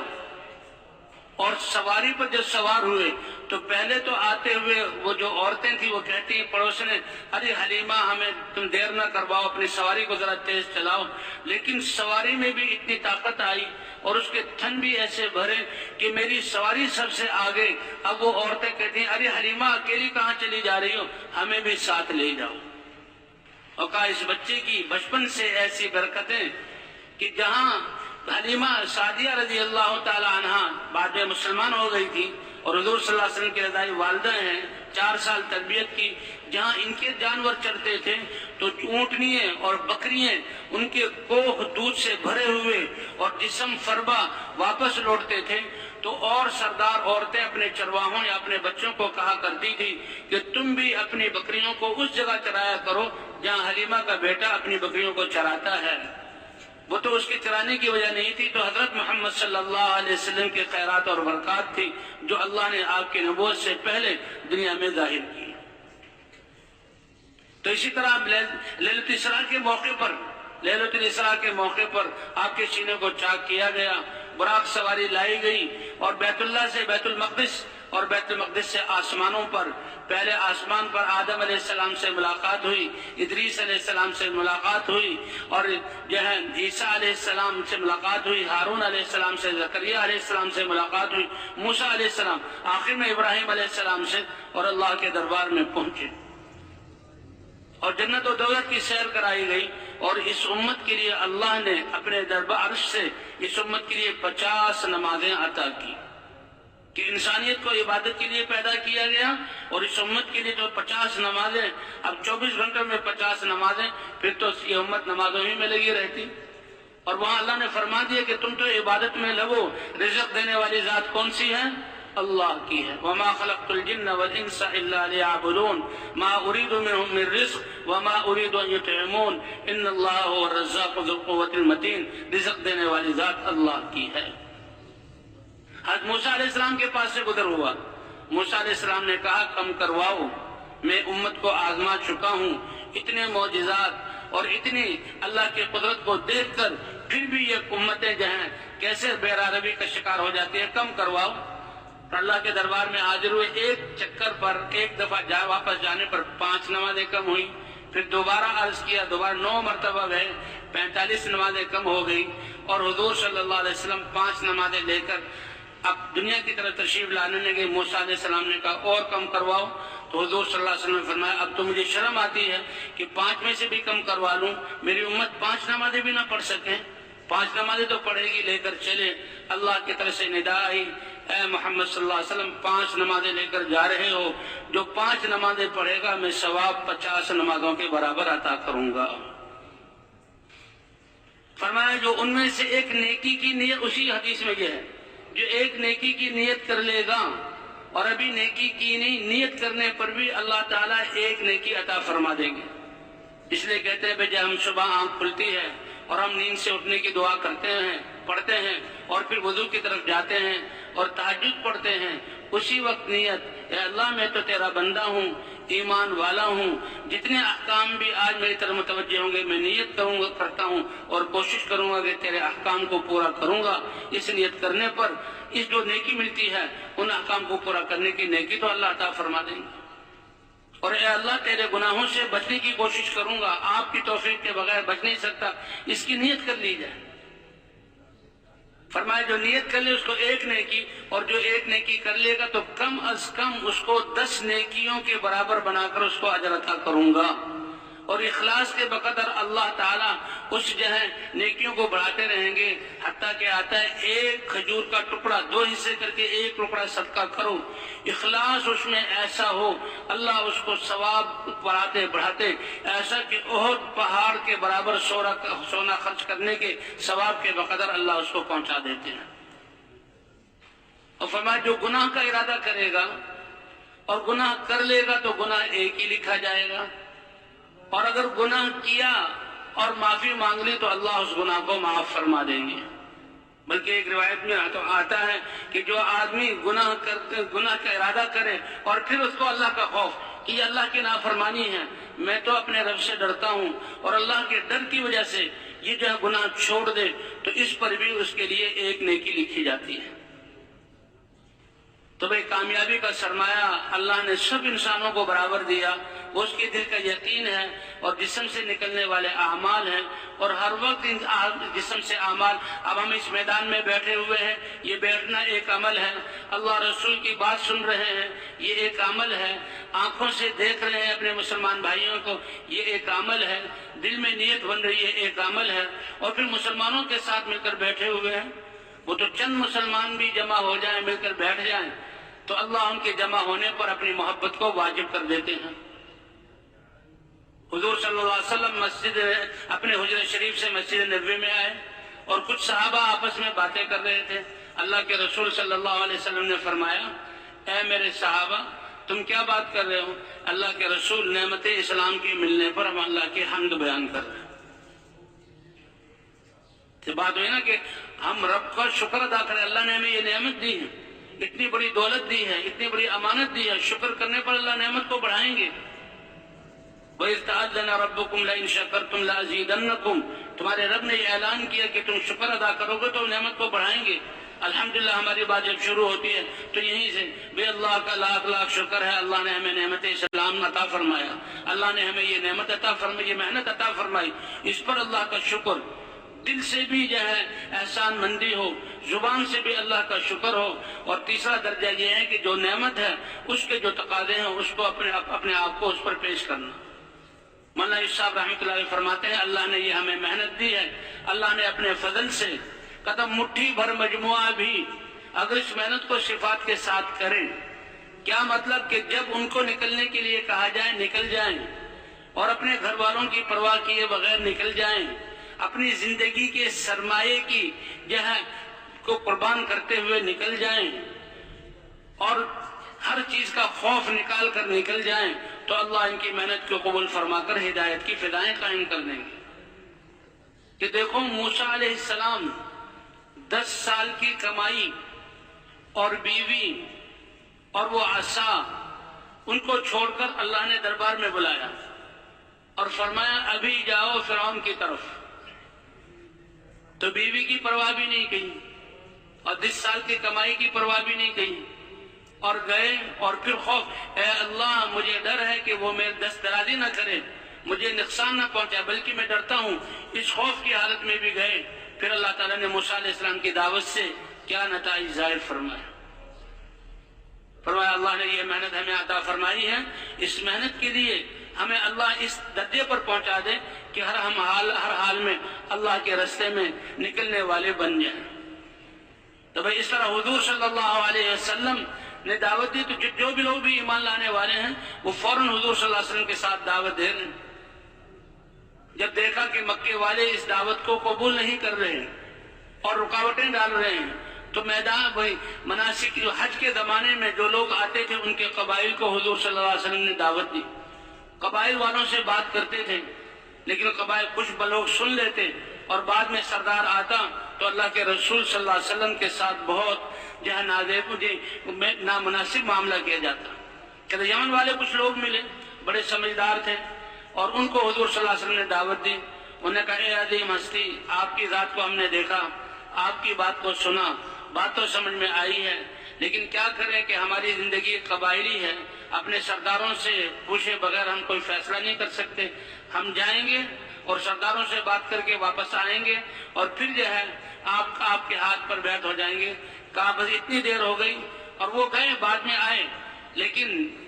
مدینے والے جو تھے 6 نوجوان، ان سے حضور صلی اللہ علیہ وسلم کی بات ہوئی، انہوں نے فوراً جی ہاں بالکل آپ کی بات سمجھ میں آ رہی ہے، لیکن اجالے میں بات ہوئی، چاروں طرف خطرات اور دشمنیوں کے مناظر تھے۔ حضور صلی اللہ علیہ وسلم نے فرمایا رات کے اندھیرے میں آؤ۔ تو مینا کی جو گھاٹی ہے جہاں پر شیطانوں کو پتھر مارے جاتے ہیں، وہاں آج بھی ایک مسجد ہے کہ وہاں پر اللہ کے رسول سب سے پہلے تشریف لائے، اور یہ 6 نوجوان مختلف راستوں سے حضور صلی اللہ علیہ وسلم کی جہاں خدمت میں حاضر ہوئے۔ آپ صلی اللہ علیہ وسلم نے ان کو دعوت دی، انہوں نے ایک دوسرے کی طرف دیکھا اور کہا یہ بالکل سچ کہہ رہے ہیں اور حق ہے، یہ اللہ کے رسول ہیں، اگر ہمیں کامیابی چاہیے تو ان کی بات مان لیں۔ فوراً یہ پہلی جماعت تھی باہر کی آئی ہوئی، ان 3 اوس کے تھے، 3 خزرج کے تھے، اس میں ایک معاذ بن جبل بھی تھے اور ایک معاذ بن عمرو بن جموح بھی تھے۔ یہ سارے فوراً اسلام میں داخل ہوئے۔ اللہ کے رسول صلی اللہ علیہ وسلم ان کے اسلام لانے پر بہت خوش ہوئے، ان کے اسلام لانے پر بہت خوش ہوئے، اور حضور صلی اللہ علیہ وسلم نے ان کو اپنے آپ کو پیش کیا ان پر، اور کہا کہ اے نوجوانوں تم ایمان لائے ہو اور تم مجھے اپنے ساتھ لے جاؤ، اللہ نے مدینے والوں سے کام لینا تھا، اور یہ ان کی سعادت تھی کہ دعوت سن کر اور بات سمجھ میں آنے کے بعد دیر نہیں کی، فوراً دین قبول کر لیا۔ اللہ نے ان کو ایسی سمجھ عطا فرمائی، اے عظیم ہستی حضرت محمد صلی اللہ علیہ وسلم، اے اللہ کے رسول اور نبی، آپ جو دعوت لے کر آئے، آپ کا یہ دین، یہ بہت عظیم چیز ہے۔ ہم اوس و خزرج آپس میں، ہمارے ہاں خون ریزی ہو رہی ہے، ظلم برپا ہے، لڑائیاں ہو رہی ہیں، اس حال میں آپ کو لے جانا یہ بالکل مناسب نہیں ہے۔ ہم آپ کی اس دعوت کو لے کر جاتے ہیں۔ تو یہ 6 نوجوان دعوت لے کر مدینہ منورہ پہنچے۔ اب ان 6 مدینے والوں کے اس واقعات سے دعوت کی اہمیت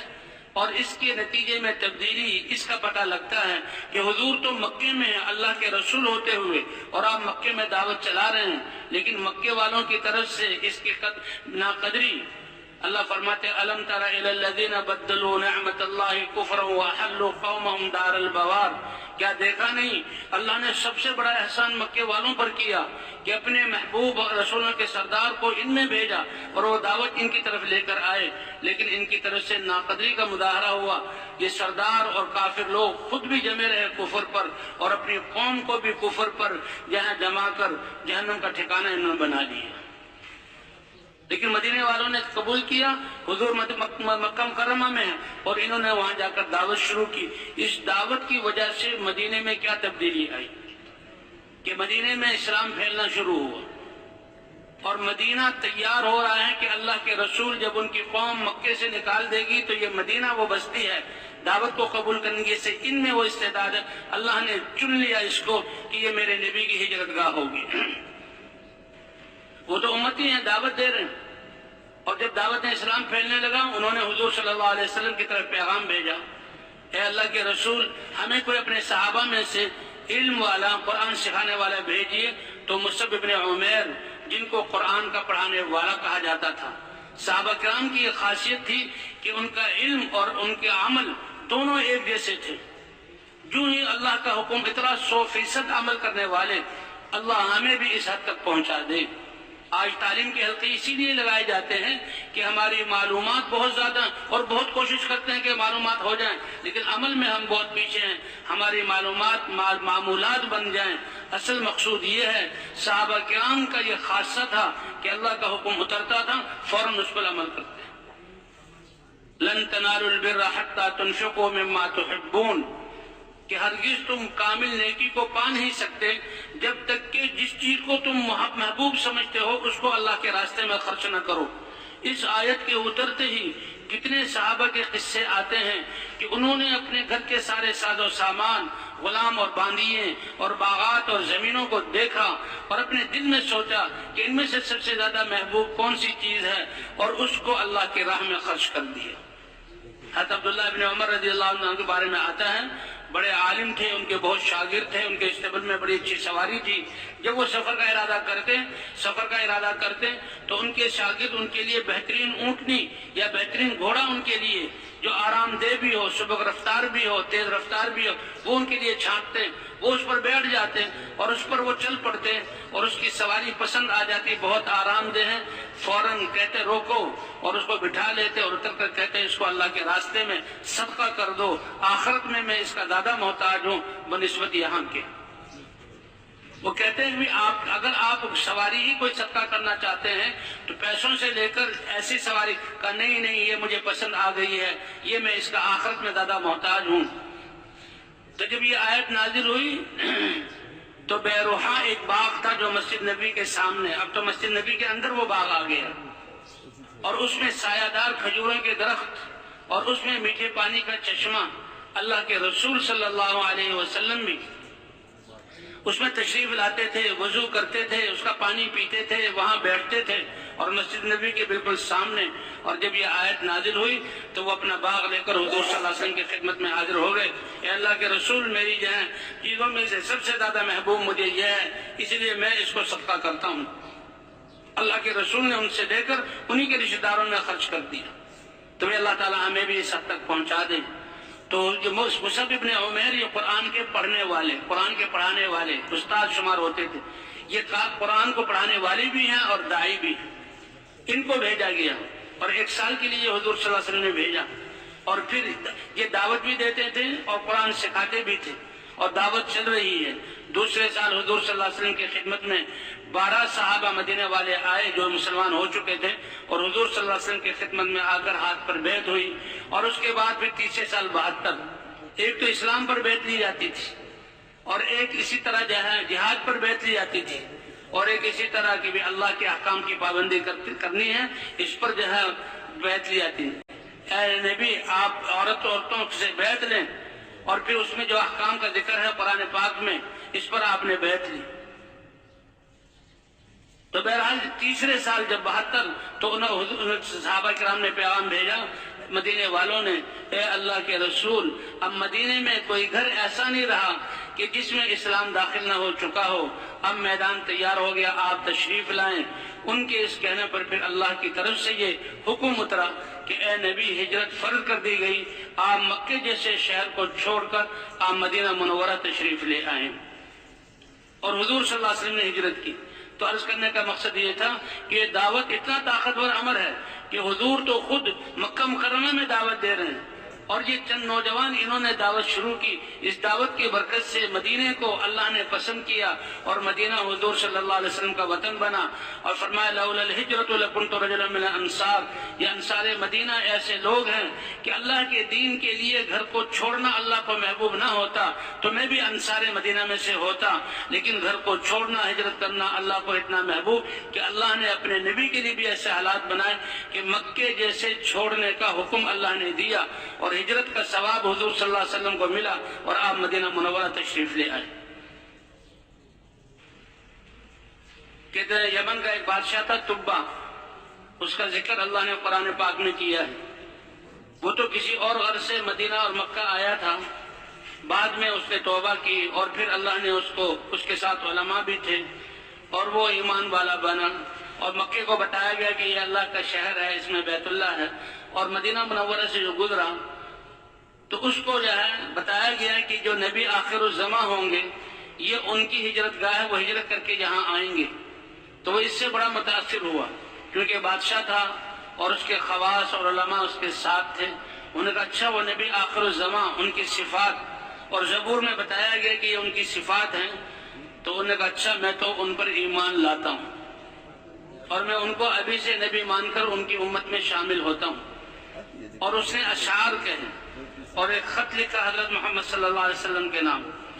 اے اللہ کے رسول، مجھے پتہ لگا ہے کہ آپ آخر میں آئیں گے، تو آپ کے آنے سے پہلے میں آپ کا امتی بنتا ہوں اور آپ پر ایمان لاتا ہوں، اور میں گواہی دیتا ہوں کہ آپ اللہ کے رسول ہیں۔ اور زبور میں نے آپ کو پڑھا کہ آپ کا نام احمد ہے، اور آپ کی امت اللہ کے ہاں پسندیدہ امت ہے، اور اگر میری زندگی نے وفا کی اور میں آپ کے دنیا میں تشریف لانے تک زندہ رہا تو میں سارے بادشاہت کو چھوڑ کر آپ کا خادم بن کر زندگی گزاروں گا۔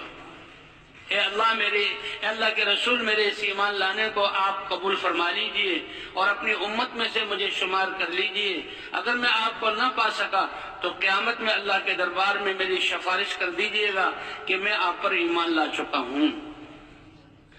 اور بلکہ یہ بھی ہے کہ اس نے حضور صلی اللہ علیہ وسلم کے لیے ایک گھر بنوایا اور اپنے معتمد خاص کو چھوڑا کہ تم اپنی نسل در نسل، ایک تو یہ خط میرا حضرت محمد صلی اللہ علیہ وسلم کو دے دینا، اور نسل در نسل اس گھر کی حفاظت کرنا، اور جب حضرت محمد صلی اللہ علیہ وسلم یہاں ہجرت کر کے آئیں گے تو یہ میرا گھر ان کو دینا کہ وہ اس میں جا کر ہیں، میری طرف سے گھر بنایا جاتا ہے۔ کہتے ہیں حضور صلی اللہ علیہ وسلم، اور بادشاہ وہ چلا گیا وہاں سے، اس کا انتقال ہوا۔ حضور صلی اللہ علیہ وسلم جب مدینہ منورہ تشریف لائے، پہلے قباء میں ٹھہرے، پھر ہوتے ہوئے مدینہ منورہ آئے، اور مدینہ منورہ میں آپ کے یعنی ننیال تھا، آپ کے ماموں وغیرہ تھے، وہ قبیلے والے چاہتے تھے کہ ہمارے گھر میں ٹھہریں۔ آپ صلی اللہ علیہ وسلم نے فرمایا میری اونٹنی کو چھوڑ دو، اس کو حکم دیا گیا ہے جہاں اللہ کا حکم ہوگا وہ یہ اونٹنی وہاں پر ٹھہرے گی، اور وہ اونٹنی ہے تب وہ ایوب انصاری رضی اللہ تعالیٰ عنہ کے گھر میں ٹھہری۔ یہ وہی گھر تھا جو تبا بادشاہ نے آپ کے لیے بنوایا ہوا تھا، لیکن ابھی تک وہ خط آپ کو نہیں ملا تھا۔ تو اتنے میں ایک شخص آیا اور پوچھا حضور صلی اللہ علیہ وسلم کے بارے میں۔ حضور نے فرمایا تمہارا نام ابو لیلہ ہے؟ وہ بڑے حیران ہوا کہ ان کو میرا نام کیسے پتہ لگا، اور کہا تمہارے پاس میرے نام کا وہ خط ہے جو طبہ نے تمہیں دیا تھا؟ کہ جی ہاں۔ اور وہ خط حضور صلی اللہ علیہ وسلم کو پیش کیا، اور حضور صلی اللہ علیہ وسلم نے وہ خط پڑھا اور اس میں وہ اشعار پڑھے، اشعار کی صورت میں: اے اللہ کے رسول محمد صلی اللہ علیہ وسلم، میں گواہی دیتا ہوں کہ آپ اللہ کے رسول ہیں، اور آپ زبور میں میں نے آپ کا نام پڑھا اور آپ کی امت کے بارے میں پڑھا، وہ خیر امت ہوگی، میں آپ پر ایمان لایا ہوں، میرے اس ایمان کو قبول کیجئے۔ آپ صلی اللہ علیہ وسلم خوش ہوئے اور کہا مرحبا بالاخ الصالح طبہ، مرحبا اور خوش آمدید ہو میرے بھائی طبہ کے لیے جو مجھ سے پہلے ایمان لے آیا۔ تو بھی ایسے اللہ کے دین کی مدد کر، تو ان صحابہ کے نصرت کی وجہ سے اللہ نے اس مدینہ منورہ کو حضور صلی اللہ علیہ وسلم کی ہجرت گاہ بنایا، اور آپ نے 10 سال یہاں گزارے، اور پھر یہ فرمایا کہ میرا جینا اور مرنا یہ تو جہاں مدینے والوں کے ساتھ ہے۔ اور مدینے والوں کے لیے حضور صلی اللہ علیہ وسلم نے کتنی دعائیں کی، اور مدینہ منورہ میں جا کر ایک ماحول بنا، اور مسجد نبوی میں ایک جنی کا ماحول بنا، اور مدینہ منورہ کا ماحول پھر ایسا بنا کہ باہر سے آنے والے جو بھی آتے تھے اور وہ مدینے میں ٹھہرتے تھے، ایک تو جو مسلمان ہو کر آتے بڑی جلدی صحابہ کرام عمل کے ذریعے عورتوں کو اور گھروں میں مردوں کو جو ہے مسجد میں ٹھہرایا جاتا، اور اس ماحول سے وہ دین کو سیکھتے تھے، اور دین سیکھ کر اور دین کے داعی بن کر وہ یہاں سے واپس جایا کرتے تھے۔ بھئی اللہ تعالیٰ نے ہمیں یہ صدیوں بعد یہ محنت عطا فرمائی ہے، اللہ تعالیٰ اس محنت کی قدر کرنے کی توفیق عطا فرمائے۔ جی ہاں، یہ صدیوں بعد حضور صلی اللہ علیہ وسلم والی یہ محنت اللہ نے ہمیں عطا فرمائی ہے۔ جیسے مدینے والوں نے قدر کی اور پہل کی، اور اللہ تعالیٰ نے ان کو قبول کیا، اور مدینہ منورہ کو اللہ تعالیٰ نے حضور صلی اللہ علیہ وسلم کی ہجرت گاہ بنایا، اللہ کے ہاں لکھا ہوا تھا، اور پھر جہاں فتح مکہ کے موقع پر اور پھر جو غزوہ حنین ہوا اس موقع پر آپ صلی اللہ علیہ وسلم نے جو غنیمت حاصل ہوئی وہ غنیمت جو ہے ایسے لوگوں کو دی جو ابھی اسلام میں نئے داخل ہوئے تھے، ان کی دلداری کے لیے۔ تو انصار مدینہ کے دل میں کچھ آیا کہ ایسا نہ ہو کہ حضور صلی اللہ علیہ وسلم کے دل میں اپنے وطن کی محبت اور آپ مدینے کو چھوڑ کر پھر مکہ مکرمہ آ جائیں، اور مال بھی ان کو دیا۔ حضور صلی اللہ علیہ وسلم کو پتہ لگا، آپ نے انصار مدینہ کو جمع کیا، اے انصار مدینہ میں نے یہ کیا بات سنی ہے، اور یہ دنیا کی میل کچیل میں نے کچھ لوگوں کو دی ہے، اس پر تم پریشان ہو گئے، کیا تم اس پر راضی نہیں کہ لوگ تو مجھ سے جو ہے مال لے کر جائیں اور تم حضرت محمد صلی اللہ علیہ وسلم کو اپنے ساتھ لے کر جاؤ؟ اور فرمایا کہ دیکھو یہ لوگ یہ تو میرے جسم کا ظاہر ہوا، جو میرے صحابہ ہیں یہ میرے جسم کا لباس ہے، اور تم بھی میرے جسم کا لباس ہو، اور لباس یہ زینت ہوتا ہے، تو یہ اوپر کا لباس ہے، اور اے انصار مدینہ تم وہ لباس ہو جو جسم کے ساتھ چپکا ہوا ہوتا ہے، تم میرا وہ لباس۔ تو صحابہ کرام نے مدینہ منورہ نے کہا اے اللہ کے رسول ہم اس پر خوش ہیں، اور فرمایا دیکھو میرے بعد بھی تم پر لوگوں کو ترجیح دی جاتی رہے گی، تو تم ایسے ہی صبر کرنا، اور جو مال اور دوسرے عہدوں کے اعتبار سے دوسروں کو ترجیح دی جائے تم اس کو برداشت کرنا، تم قیامت میں جو میرے ساتھ میدان حشر میں مجھ سے ملو گے تمہاری قربانیوں کا بدلہ یہ تو میں اللہ سے تو ہے اللہ کی شان کے مطابق میں دلواؤں گا۔ تو بھئی صدیوں بعد اللہ نے یہ محنت ہمیں عطا فرمائی، اللہ اس کے قدر دانے کی توفیق عطا فرمائے۔ ہمارے حاجی عبداللہ صاحب فرمایا کرتے تھے یہ محنت تو ہماری زندگی کا سارا پرانا مجمع ہے، جی ہاں یہ محنت تو ہماری زندگی کا مقصد ہے، ہماری اس محنت کو صحیح طریقے پر کرنے سے تو ساری انسانیت کے لیے ہدایت موقوف ہے۔ اے اللہ آج تک جو ہم نے اس محنت کو اپنی زندگی کا مقصد بنا کر نہ کیا اور اپنی زندگی کو ضائع کیا، اے اللہ اس کو معاف فرما دے۔ اور استغفار کرنے پر اللہ ایسے کریم ہے کہ استغفار کرو تو اللہ گناہوں کو بخش دیں گے، اور گناہوں کو بخش کر اللہ پھر آئندہ جو یہ نیکیوں کی توفیق عطا فرمائیں گے۔ اور حدیث میں تو آتا ہے من لزم الاستغفار جعل اللہ له من كل ضيق مخرجا ومن كل هم فرجا ورزقه من حيث لا يحتسب، جو استغفار کو لازم پکڑ لے اللہ ہر رنگ سے اس کو جو ہے خوشی عطا فرمائیں گے، اور ہر تنگی سے اللہ کشادگی عطا فرمائیں گے، اور اللہ رزق عطا فرمائیں گے، اور یہ سارے اپنی نعمتیں ایسے عطا فرمائیں گے کہ عقل والوں کی عقل بھی وہاں تک نہ پہنچ سکے۔ اس لیے بھئی پچھلی زندگی پر تو استغفار اور آئندہ کی زندگی جو باقی ہے یہ تو سارے کام کی حقیقت جاننے والے ہیں. اللہ سے عہد کرنا اسی کے لیے جوڑ ہوتا ہے اور بلایا جاتا ہے کہ پچھلی کمیوں میں کوتاہی کو میں کی معافی مانگ کر آئندہ کے لیے عزم کرنا کہ اے اللہ ہم تو اس محنت کو اب زندگی کا مقصد بنا کر کریں گے. تو بھائی اس کے لیے تیار ہے نا سارے ہاتھ انشاءاللہ؟ ہاں. اللہ کے رسول صلی اللہ علیہ وسلم نے فرمایا بدأ الدین غریبا، دیکھو جب میں نے اس دین کی محنت کو شروع کیا یہ کتنی اوپری اور کیسے اجنبی دعوت تھی، کیسے اجنبی دین تھا، لوگوں نے کیسے مخالفت کی. پھر صحابہ کرام کی جماعت کہ اللہ کے دین کے لیے جان دینا یہ سب سے بہترین ان کا مشغلہ تھا.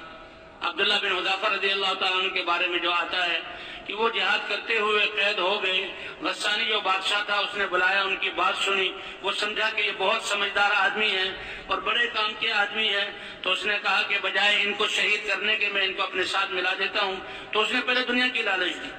اور کہا دیکھو میں اپنی بادشاہت اپنے ملک کا آدھا حصہ تمہیں دوں گا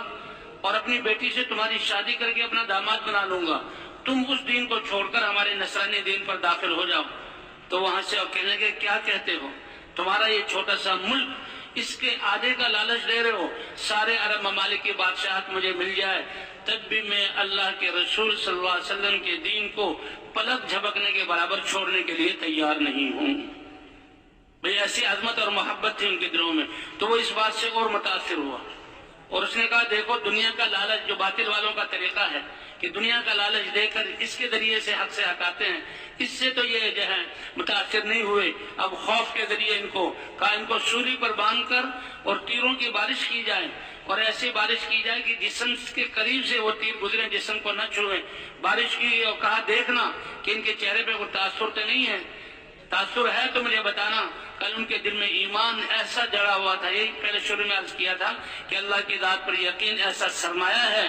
کہ یہ کسی حال میں بھی انسان پریشان نہیں ہوتا، بالکل مطمئن. غسانی بادشاہ کو بتایا گیا ذرہ برابر ان کے ماتھے پر کوئی خوف کی شکن بھی نہیں تھی. فرمایا اس سے سخت حربہ آزماؤ کہ آگ جلا کر اس پہ چڑھا کر تیل جب ابلنے لگے ان کے دو ساتھیوں کو ان کے سامنے ڈال دو اور جب وہ کوئلہ بن جائے تو ان کو لے کر جاؤ، لیکن ان کی طرف سے اگر کوئی تاثر محسوس ہو تو مجھے بتانا. جب دو صحابہ کو ڈالا گیا اور وہ شہید ہو گئے، ان کو لے کر جانے لگے تو ان کی آنکھوں میں آنسو آ گئے. اب ان کی آنکھوں میں آنسو آئے تو فوراً بادشاہ کو اطلاع ہوئی. بادشاہ سمجھے کہ شاید ان کے دل میں ڈر آ گیا، بلایا اور کہنے لگے دیکھو میں نے تو تمہیں پہلے ہی سمجھایا تھا، تم شرافت سے میری بات مان لیتے. کہنے لگے بادشاہ سلامت تم سمجھے نہیں، ہم کون لوگ ہیں اور میرا رونے کا سبب کیا ہے. یہ تو صحابہ تھے اور ایمان والے تھے، کیا کیوں روئے؟ کہا جب میں نے دیکھا کہ ہمارا مقصود تو اپنی پوری زندگی اور جان اللہ کے دین کے لیے دینا اور جان دینے کا یہ موقع پیش آیا تو میرے سامنے آیا کہ انسان کی روح اور جان تو ایسی نازک چیز ہے، تیل میں گرے اور روح نکل گئی. تو میں اپنی کم بدعاتی پر رویا ہوں اور میں نے اللہ سے کہا اے اللہ تیرے دین کے لیے جان دینا یہ ننھی سی جان ہے، اگر میرے جسم میں جتنے بال ہیں اتنی روحیں ہوتی تو ایک ایک روح تیرے دین کے لیے اس طرح قربان کر دیتا. تو بھائی آئندہ کی زندگی ہم اللہ کے دین کے لیے. فرمایا کہ محنت کرنے والے اگر سینکڑوں بھی ہوں لیکن جذبہ یہ ہو کہ جب ان سے نکلنے کے لیے کہا جائے اور جہاں بھیجا جائے اور جتنے وقت کے لیے بھیجا جائے اور جس کے ساتھ بھیجا جائے اور اس کام کے تقاضوں کو اپنی ذات اور اپنے گھر کے تقاضوں پر مقدم کریں، ایسے چند سو بھی قربانی والے ہو جائیں گے تو اللہ پھر اپنی قدرت سے ہدایت کا سورج طلوع فرمائیں گے. ہدایت کے سورج کے طلوع ہونے کا مطلب کیا کہ جی سورج کے طلوع ہونے سے سارے انسانوں کے بنائے ہوئے دیے، لالٹینیں، بلب اور یہ سارے شمع قمقمے سب بند کر دیے جاتے ہیں اور اللہ کے سورج کے نکلنے پر اگرچہ اس کی کرنیں شعاعیں اندر تک نہیں پہنچتی اور گھروں کے اندر تک بھی ہر چیز نظر آنے لگتی ہے. اللہ ان قربانی کرنے والوں کی قربانی اور ان کا اللہ کے راستے میں چلنا اور ان کی دعوت کے الفاظ کے انوارات اور ان کی قربانیوں کے انوارات اللہ فداؤں کو ایسا پاک فرمائیں گے کہ ملک بھی ان فداؤں میں آ کر جب وہ سوئیں گے صبح کریں گے تو ان کے دل گواہی دیں گے کہ اللہ کے علاوہ کوئی عبادت کے لائق نہیں. تو بھی کیا خیال ہے انشاءاللہ آئندہ زندگی کا مقصد بنا کر کرنا ہم سب نے انشاءاللہ. اللہ کے رسول صلی اللہ علیہ وسلم نے بھی فرمایا وَسَيَعُودُ كَمَا بَدَأَ کہ جو جیسے یہ دین اوپرا شروع ہوا ایک دن ایسا ہو جائے گا، اس وقت میں اس دین کی محنت کرنے والے ان کے لیے اللہ کے رسول صلی اللہ علیہ وسلم کی طرف سے خوشخبری مبارکبادی. اور ایک روایت میں تو آتا ہے توبہ لمن رآنی وآمن بی، خوشخبری اور مبارکبادی اس شخص کے لیے جس نے مجھے دیکھا اور مجھ پر ایمان لایا. اور ایک روایت میں 7 مرتبہ توبہ ثم توبہ ثم توبہ 7 مرتبہ فرمایا کہ جس نے مجھے دیکھا نہیں اور وہ مجھ پر ایمان لایا اس کے لیے 7 دفعہ یہ مبارکبادی. اور ایک موقع پر فرمایا کہ بعد میں آنے والے جو دین کے لیے قربانی کریں گے، اللہ ہر قربانی کرنے والے کو 50 آدمی کے قربانی کرنے کے بقدر اجر اور اس کی محنت کا ثمرہ عطا فرمائیں گے. صحابہ کرام نے عرض کیا، اے اللہ کے رسول 50 انہی لوگوں میں سے کہ ایک آدمی کو ان میں سے 50 کی قربانی کے بقدر اس کی محنت کا اثر اور ثمرہ مرتب ہوگا، یا ہم میں سے؟ حضور صلی اللہ علیہ وسلم نے فرمایا، اے میرے صحابہ تم میں سے 50 آدمیوں کی قربانی کے بقدر ایک آدمی کی قربانی پر اللہ ثمرات کو مرتب فرمائیں گے. تو بھائی اس لیے پچھلی کوتاہی پر استغفار اور امت کے لیے معافی مانگنا، اور آئندہ کے لیے اپنی نسلوں اور پوری انسانیت کے لیے کہ یہ محنت ایسی ہے، سارے مسلمانوں کی ہمدردی اور خیرخواہی اور محبت ہمارے دل میں ہو، مسلمانوں کی محبت کہ ہر کلمہ گو مرد اور عورت، بچہ اور بوڑھا اور جوان، سارے کے سارے اس محنت کو مقصد بنا کر کرنے والے بن جائیں، اور پوری انسانیت کے بارے میں شفقت اور ہماری ہمدردی ہو کہ اللہ ان کو کفر سے اور شرک سے اور نافرمانی والی زندگی سے بچا کر، اللہ ہدایت دے کر، جہنم سے بچا کر جنت میں داخل کرنے والا جانے والا ان کو بنا دے. یہ ہماری نیتیں ہوں گی تو اس سے ہماری محنت کا اثر جو ہے پورے عالم پر پڑے گا. تو اس کے لیے الحمدللہ سب ساتھیوں نے ارادہ ظاہر کیا کہ ہم اس محنت کو مقصد بنا کر کریں گے، جو کوتاہی اس معافی مانگیں گے. تو سب سے پہلی بات تو یہ ہے کہ 4 مہینے والا جو ہے مجمع ہے تو قربانیوں کو آگے بڑھانا. ایسے ساتھی جو یہ کہتے ہیں کہ ہر سال ہم 4 ماہ لگائیں گے، 4 ماہ نقل و حرکت میں اور 8 ماہ اپنے علاقوں میں مقام پر محنت کرنا، ایسے ساتھی کھڑے ہوں بھائی، ایسے ساتھی کھڑے ہوں بھائی، ایسے ساتھی کھڑے ہوں ماشاءاللہ، ایسے ساتھی کھڑے ہوں بھائی. یہ قرآنوں کا مجمع ہے، قربانی کرنے والا مجمع ہے. اور ماشاءاللہ اللہ نے کیسا فضل فرمایا، رات کو ٹھنڈی ہوائیں اور بارش، اللہ نے سورج نکال دیا. اللہ بڑے کریم اور مہربان ہیں. یہ بھائی ہم تو قریب کمزور لوگ ہیں، تو بھائی 4 ماہ ہر سال اللہ کے راستے میں، تو بھائی سب پورا ہی مجمع کھڑا ہے. یہ تو اللہ کو دکھانا ہے، اللہ جو ہے فخر فرماتے ہیں. تو اسی لیے بھائی ان میں سے وہ ساتھی یہ ہاتھ کھڑا کریں کہ انشاءاللہ 7 ماہ اور سال بیرون کے لیے ہم اپنی جماعتیں بنائیں گے اور جلد سے جلد اللہ کے راستے میں جائیں گے، اور پیدل سال کے لیے ماشاءاللہ اللہ تعالی ہماری نیتوں کو قبول فرما لے اور اس کے مطابق توفیق کے دروازے کھول کر پورے عالم میں اس محنت کو لے کر جانے والا بنا دے. تشریف رکھیں بھائی ساتھی. اللہ جل شانہ آج قربانی قبول فرمائے. کیسا عجیب منظر، سارا ہی مجمع کھڑا ہو گیا. اللہ جل شانہ کو دیکھ کے کتنا خوش ہو رہے تھے، اللہ کو کتنا پیار آ رہا تھا. درخواست یہ ہے کہ جیسے آپ نے ارادے کیے ہیں اس کے مطابق اپنے بڑوں سے مل، اپنے مارکیٹ سے بڑے ہیں ان سے مل کر اپنی ترتیب قائم کر لیں. ملکوں کا آپ لوگوں نے ارادہ فرما لیا ماشاءاللہ. پہلی مسجد سے آپ حضرات جو ہے ملکوں کے ارادے فرما رہے ہیں، بلکہ آپ جماعتیں تیار کر کے لے کے آئے ہیں. جو ترتیب سے آپ ماشاءاللہ جماعتیں لے کے آئے ہیں اور جس طرح آپ نے ارادے فرمائے ہیں، اپنے جو مقام کے بڑے ہیں ان سے مل کر اپنی ترتیب قائم کر لیں. اور درخواست یہ ہے کہ اللہ نے یہ وقت عطا فرمایا ہے ہمیں، اللہ نے یہاں بڑوں بات پہنچا دیا ہے. اب یہ ہے کہ ہم اپنے وقت کی اپنے اوقات کی حفاظت فرمائیں. ہمارا وقت جو ہے ماشاءاللہ جو بات سنی ہے اس بات کو آپس میں بیٹھ کے دہرائیں کہ بڑوں نے کیا بات کی ہے. ہر مجلس میں الحمدللہ کام کی نہج، کام کا طریقہ ہمارے سامنے آ رہا ہے. ہم الحمدللہ آپس میں جماعت پر تشریف لائے ہیں، جماعت پر آپ تشریف لائے، جماعت پر آپ تشریف لائے، جماعت پر آپ تشریف لائے، جماعت پر آپ تشریف لائے، جماعت پر آپ تشریف لائے، جماعت پر آپ تشریف لائے، جماعت پر آپ تشریف لائے، جماعت پر آپ تشریف لائے، جماعت پر آپ تشریف لائے، جماعت پر آپ تشریف لائے، جماعت پر آپ تشریف لائے.